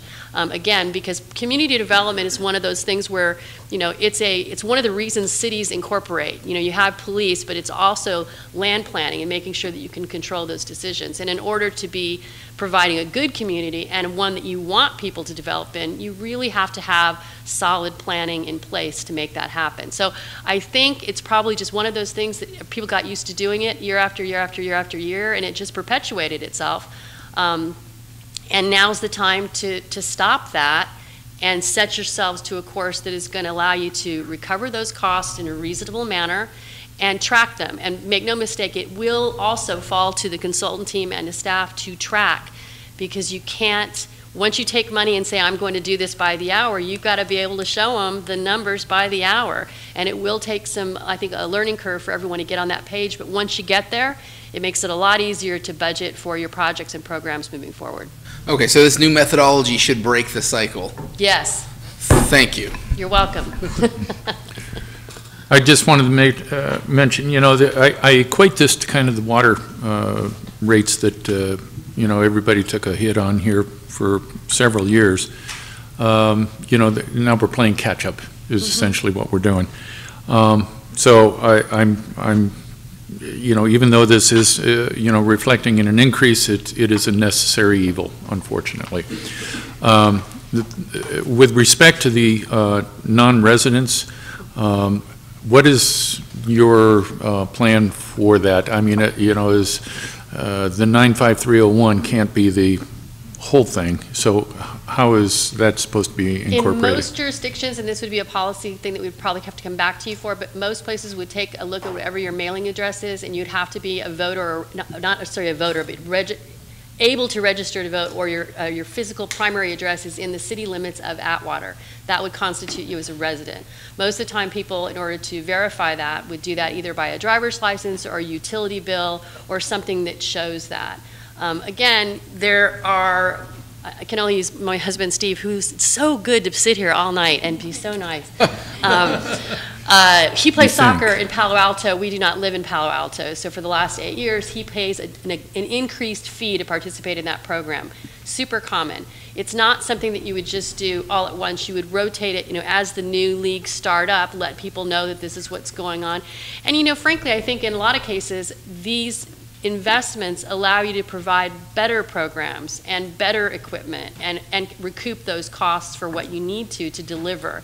Mm-hmm. So they're not so exorbitant as to, they're not triple. They're like between, I think, 10 and 35% different in terms of the participation rate, which is not a deal killer for the people that are playing those things. And they're not being offered by other jurisdictions, which again opens up a whole other conversation that we can have later about those partnerships with other agencies. Yeah, well, I don't think that we're going to, good Lord. Somebody's burning up. I don't think we're going to lose by way of any participation in the programs and all that. I think if it's, explained and, understood by the participants, I think that, everybody will pretty much understand all that. And I know in the business I'm at, I mean, I've got to raise, my prices and all that sort of thing. And it's, sometimes a couple times a year. And, the customers keep coming back, so it'll work. And I'm satisfied that, what you put together here is going to be a plan that's going to work out for everybody, and, most of all for the city here and what our outlay is right now. So, okay, so this is a public hearing. So anyone that wishes to speak to this item, please step forward to the podium and give us your name for the record and your comments. And not seeing anyone coming forward, we'll close the public hearing. Bring it back to the council. What is your desire? Mr. Vineyard. Yeah, just the comment I'm making on this is most of these are CPI increases, and we're charging fees that for services we're rendering, which in the past things haven't been done that way. And most of the increases are, like I said, to those out. So with that, I'm going to make a motion to adopt Resolution 3040-18, amending the miscellaneous fee schedule. Second. Any other comments or questions? Call for the question. Vieira? Yes. Vineyard? Yes. Raymond? Yes. Creighton? Yes. Price? Yes. Motion passes. Thank you, Kendall. Adopting 2018-2019 fiscal year budget and approving fund expenditures and fund transfers. Amending classification plan and approving salary schedule A-19 effective July 1st, 2018. Mayor and council, although staff worked diligently to make sure that we had a budget document prepared and ready for your review, there was a glitch in getting this posted to the city website. The agenda was posted on time at City Hall, but there was issues getting it up on the website. So in order to give the public time to review the items and give the council time to ask any questions that they might have of staff, I am respectfully requesting that we open the public hearing, take any testimony, comments, and then continue the public hearing to a date specific by the City Council. Okay. Okay, any comments from the council before I open up the public hearing? Okay. For those in the audience here, open the public hearing. This is towards the budget of the city. If there's anyone here that would like to speak to this, please step to the podium. State your name for the record, please. Rigo Espinosa, it's 13355 Peach Avenue, Livingston. I was just here for that other. The tow yard that was combined with. Yeah, the one that Mr. Vineyard changed the resolution, or number 3 in the agreements. Mm-hmm. That's the only thing I don't know why you changed it to this. I just wanted to combine them because it actually affects the budget. It affects you guys' budget. There's nothing in the budget that says specific tow yard, but there is in the number 3. Yeah, we're just trying to make sure that, if you guys could pass that, you guys saw that you guys weren't making any money on it. So, as previous chief said, that you guys were out $5 million. So I don't see that, anywhere on you guys's. So so the only thing is I can say that if you guys could just pass this resolution on the agreement so we can get going on this other stuff, and that's the only thing I can say right now. Thank you. Okay, is there anyone else? Real quick, if that can be separated, or you guys can leave it like that, I don't know. Currently, they're both going to be incorporated into the same. Same. Yep. Okay, thank you. Yep. Anyone else wishing to speak under the public hearing? Okay, we'll close the public hearing, bring it back. Mr. Creighton. Oh, I'm sorry. Oh, I'm sorry. Continue, I'm sorry. You're Close it for tonight. Yes, close it for this evening, but will be continued. Okay, Mr. Creighton. Just procedural. We pulled the tow yard item number 3 and 15, but we didn't make a motion to combine the two, so I wanted to talk about. We did. Yes, we did. That motion was combined, yes. Stand corrected. It's before. Okay, so I accept that, that's fine. Can you guys at least educate me what happened? I apologize for. So. Why that got? So motion number 3 got pulled and combined with number 15, combined with number 15 to be voted on because number 3 affects the budget. And so now True? that. Correct. Just true or false? Correct, yes, Okay, because revenue is included in the general fund. Okay, I just want to be clear. So now we're moving this item, we're continuing the public hearing on this item, moving it to a date to be continued. So Rigo, do you understand what they're doing? They're, right, so to answer, I think I'm going to speak a little bit on your behalf.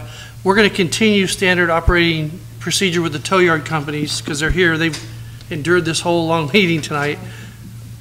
So we're not going to change anything on the tow companies. So it'll be status quo, what you guys have been doing. We're going to continue that. Is that correct, Mayor? For now, yes. Okay. I just want to make sure that we are communicating to them. Okay.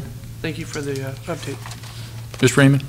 I just want to confirm with Mrs. Waterman that once we do adopt, item 3, that effectively kills the tow yard we have, right? If we move to cover that. it, but it's my understanding that they want to cover it all together with the budget. Okay, no, I just want to make sure that that is dead, done. Well, depending on the motion. If assuming things go the way I would like to see them, okay. And then do we actually get to give that land back to Public Works and? You're getting ahead of yourself. Am I? I'm just excited. I've been waiting for this. I don't have an answer for that one, but. That sounds like a good idea, though. Mr. Mayor, Yes. point of clarification on the continuance of the public hearing. Is it being, excuse me, is it being continued to an adjourned meeting, or is it being continued to a special meeting? Adjourned. And we will need the date. Right, right. Yeah, We're not there that's yet. to be- yeah. We're not there yet. Okay. Okay, so, we're going to find out right now. So we were looking at a couple of different days. We could do it Wednesday. Kendall was anxious about that. And if we could do it on Wednesday, perhaps rather than, get to the end of the day, possibly early in the day, maybe like 9 o'clock in the morning, be done and out of here by noon. You have marijuana subcommittee, 9 to, yeah, here, 9 to 11? right, but that's your only conflict at City Hall. Okay. Marijuana Yeah, subcommittee. like 1 o'clock? Go earlier if you want, I mean. Well, you said 9 to 11, right? Yeah. Okay, So you'll so have, get through the lunch hour and do from 1 o'clock. Does that work? I'll go with that. Yeah, works. You need a motion on that? Yes. Have a special Well, meet? Is everybody good with it? That's, I'm confused. 1 There's like o'clock four things on going Wednesday. 1 o'clock Wednesday? whenever. Lock the doors.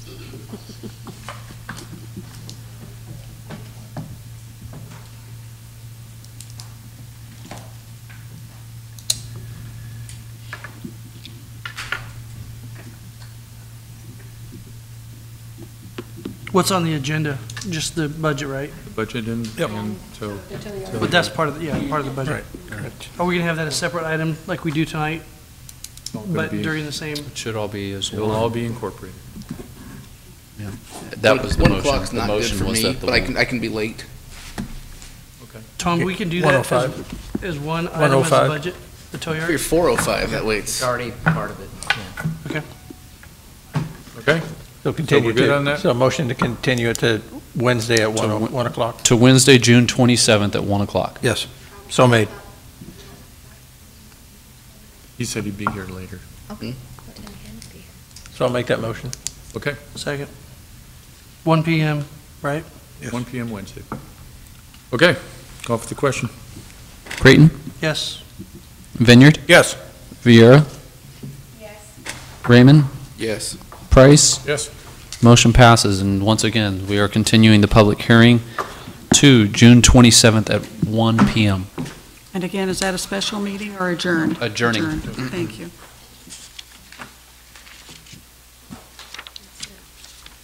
Okay. City council matters, city council comments. Mr. Raymond? Well, first, do we have to adopt the continuing resolution? No. Okay, because we're adjourned. We're not past the date. Okay, okay. I just want to make sure. Okay. Me? Yes, sir. I don't have much to say other than I just want to thank Jeff Hammer and the Atwater Junior Giants for their show of support for my family and dedicating their baseball season to my father's memory. Just want to thank you. It means a lot, and thank everybody that showed up. It was heartwarming. Okay. Ms. Viera? I'll piggyback on that, Brian. Lot of people. The park was full tonight, and just in memory of Mike. And I know Brian does a really good job of carrying on the morals and everything that Mike said. And he did a lot of really good things in the community. Coached so many kids, donated so many hours, and is just every day as a friend and a mentor, truly missed. So it was a beautiful thing, and I think enough time had passed that we could actually go out and kind of spend time with friends who missed him as well. So thank you for the public for being patient with us being late, but it was definitely for a good cause and a very good man who's dearly, dearly missed. I also want to thank Senator Cannella, Assemblyman Gray for their supports. They wrote up some certificates, but I also want to thank Congressman Costa because he did do a congressional record where he read a statement in honor of my father on the floor of the House, so he'll be permanently memorialized. So, thank you, Congressman. Mr. Creighton. I too want to thank everybody that came out to Mr. Raymond's memorial out at the ballpark today. You had the senator, the assemblyman, and the congressman all representing today to thank Mr. Raymond for his service and his dedication to the baseball programs here in Atwater. The Junior Giants program's well loved here in this community, and when I showed up out there with Brian tonight, you know, it affected me quite a bit. That there was nowhere to park out there. The whole place was full, and the testimonials that I heard about his father and his family and his brother and everybody, it moved me to tears. And I just want to thank everybody out there that came, and the elected officials from the senator all the way down, and Congressman Costa didn't have to do what he did, but he did something phenomenal by reading what he read on the floor of the Senate, or the Congress, and then he presented a plaque tonight at the event, which was just beautiful, and it was moving. And this community does care, and they are pulling together. And somebody made a comment about there's a plaque on the side of the dugout, or the backstop, that Brian's brother's memorialized there. He was killed in a train wreck, and one of the firemen said, you know, we're going to take that down and we're going to redo it, and that was pretty emotional. And I don't know, words just can't say how great this community is. So the affection that's out there tonight, it was awesome. Just glad to be part of it. Thank you, Brian, for including us in that. And I also want to thank the mayor for letting us all head over there. And we adjourned and went over to the ballpark, and it was awesome. Next thing I want to say is the 4th of July is coming up, and don't forget to show up for the parade, show up for all the food vendors that are going to be here.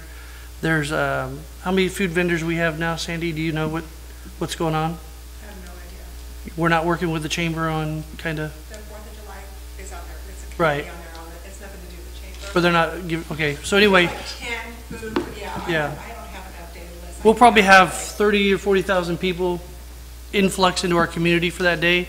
So I see Public Works, Brian, thank you very much. You guys are getting a lot of the weed abatement taken care of. Fire department, thank you.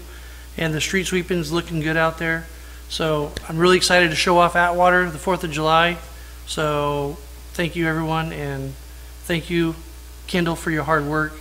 We're seeing a lot of action, and you do make a big difference. Thank you. Ms. Vineyard. I got to follow that.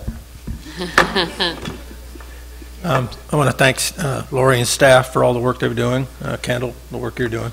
Obviously, Chief, I want to thank you for the help with the parade, the Portuguese parade, getting all that thing set up. That was pretty successful this last weekend. Hotter than heck for all those young ladies, but they went through really well. Brian, for your help in discussing what we need to get done, even though we didn't have to do a whole lot. And then obviously we got to get things ready for the parade and get the signs up. So that's going to be a big chore and getting all that done. So, but thank you, everyone. Thank the audience, as always, for making it an interesting evening and showing up and giving your input. It's always delightful. Thank you, everyone. Wanted to make mention, failed to mention it at the last meeting, Ron Doherty is our representative now on the Measure V Oversight Committee, which oversees the half-cent sales tax for transportation needs within the county. So thank you, Ron, for stepping up and doing that. And again, just quickly again, the 4th of July is coming up, of course, next week. 3rd of July at Ralston Park is going to be a block party over there, food vendors, live music, all of that. It's going to begin at 7 p.m.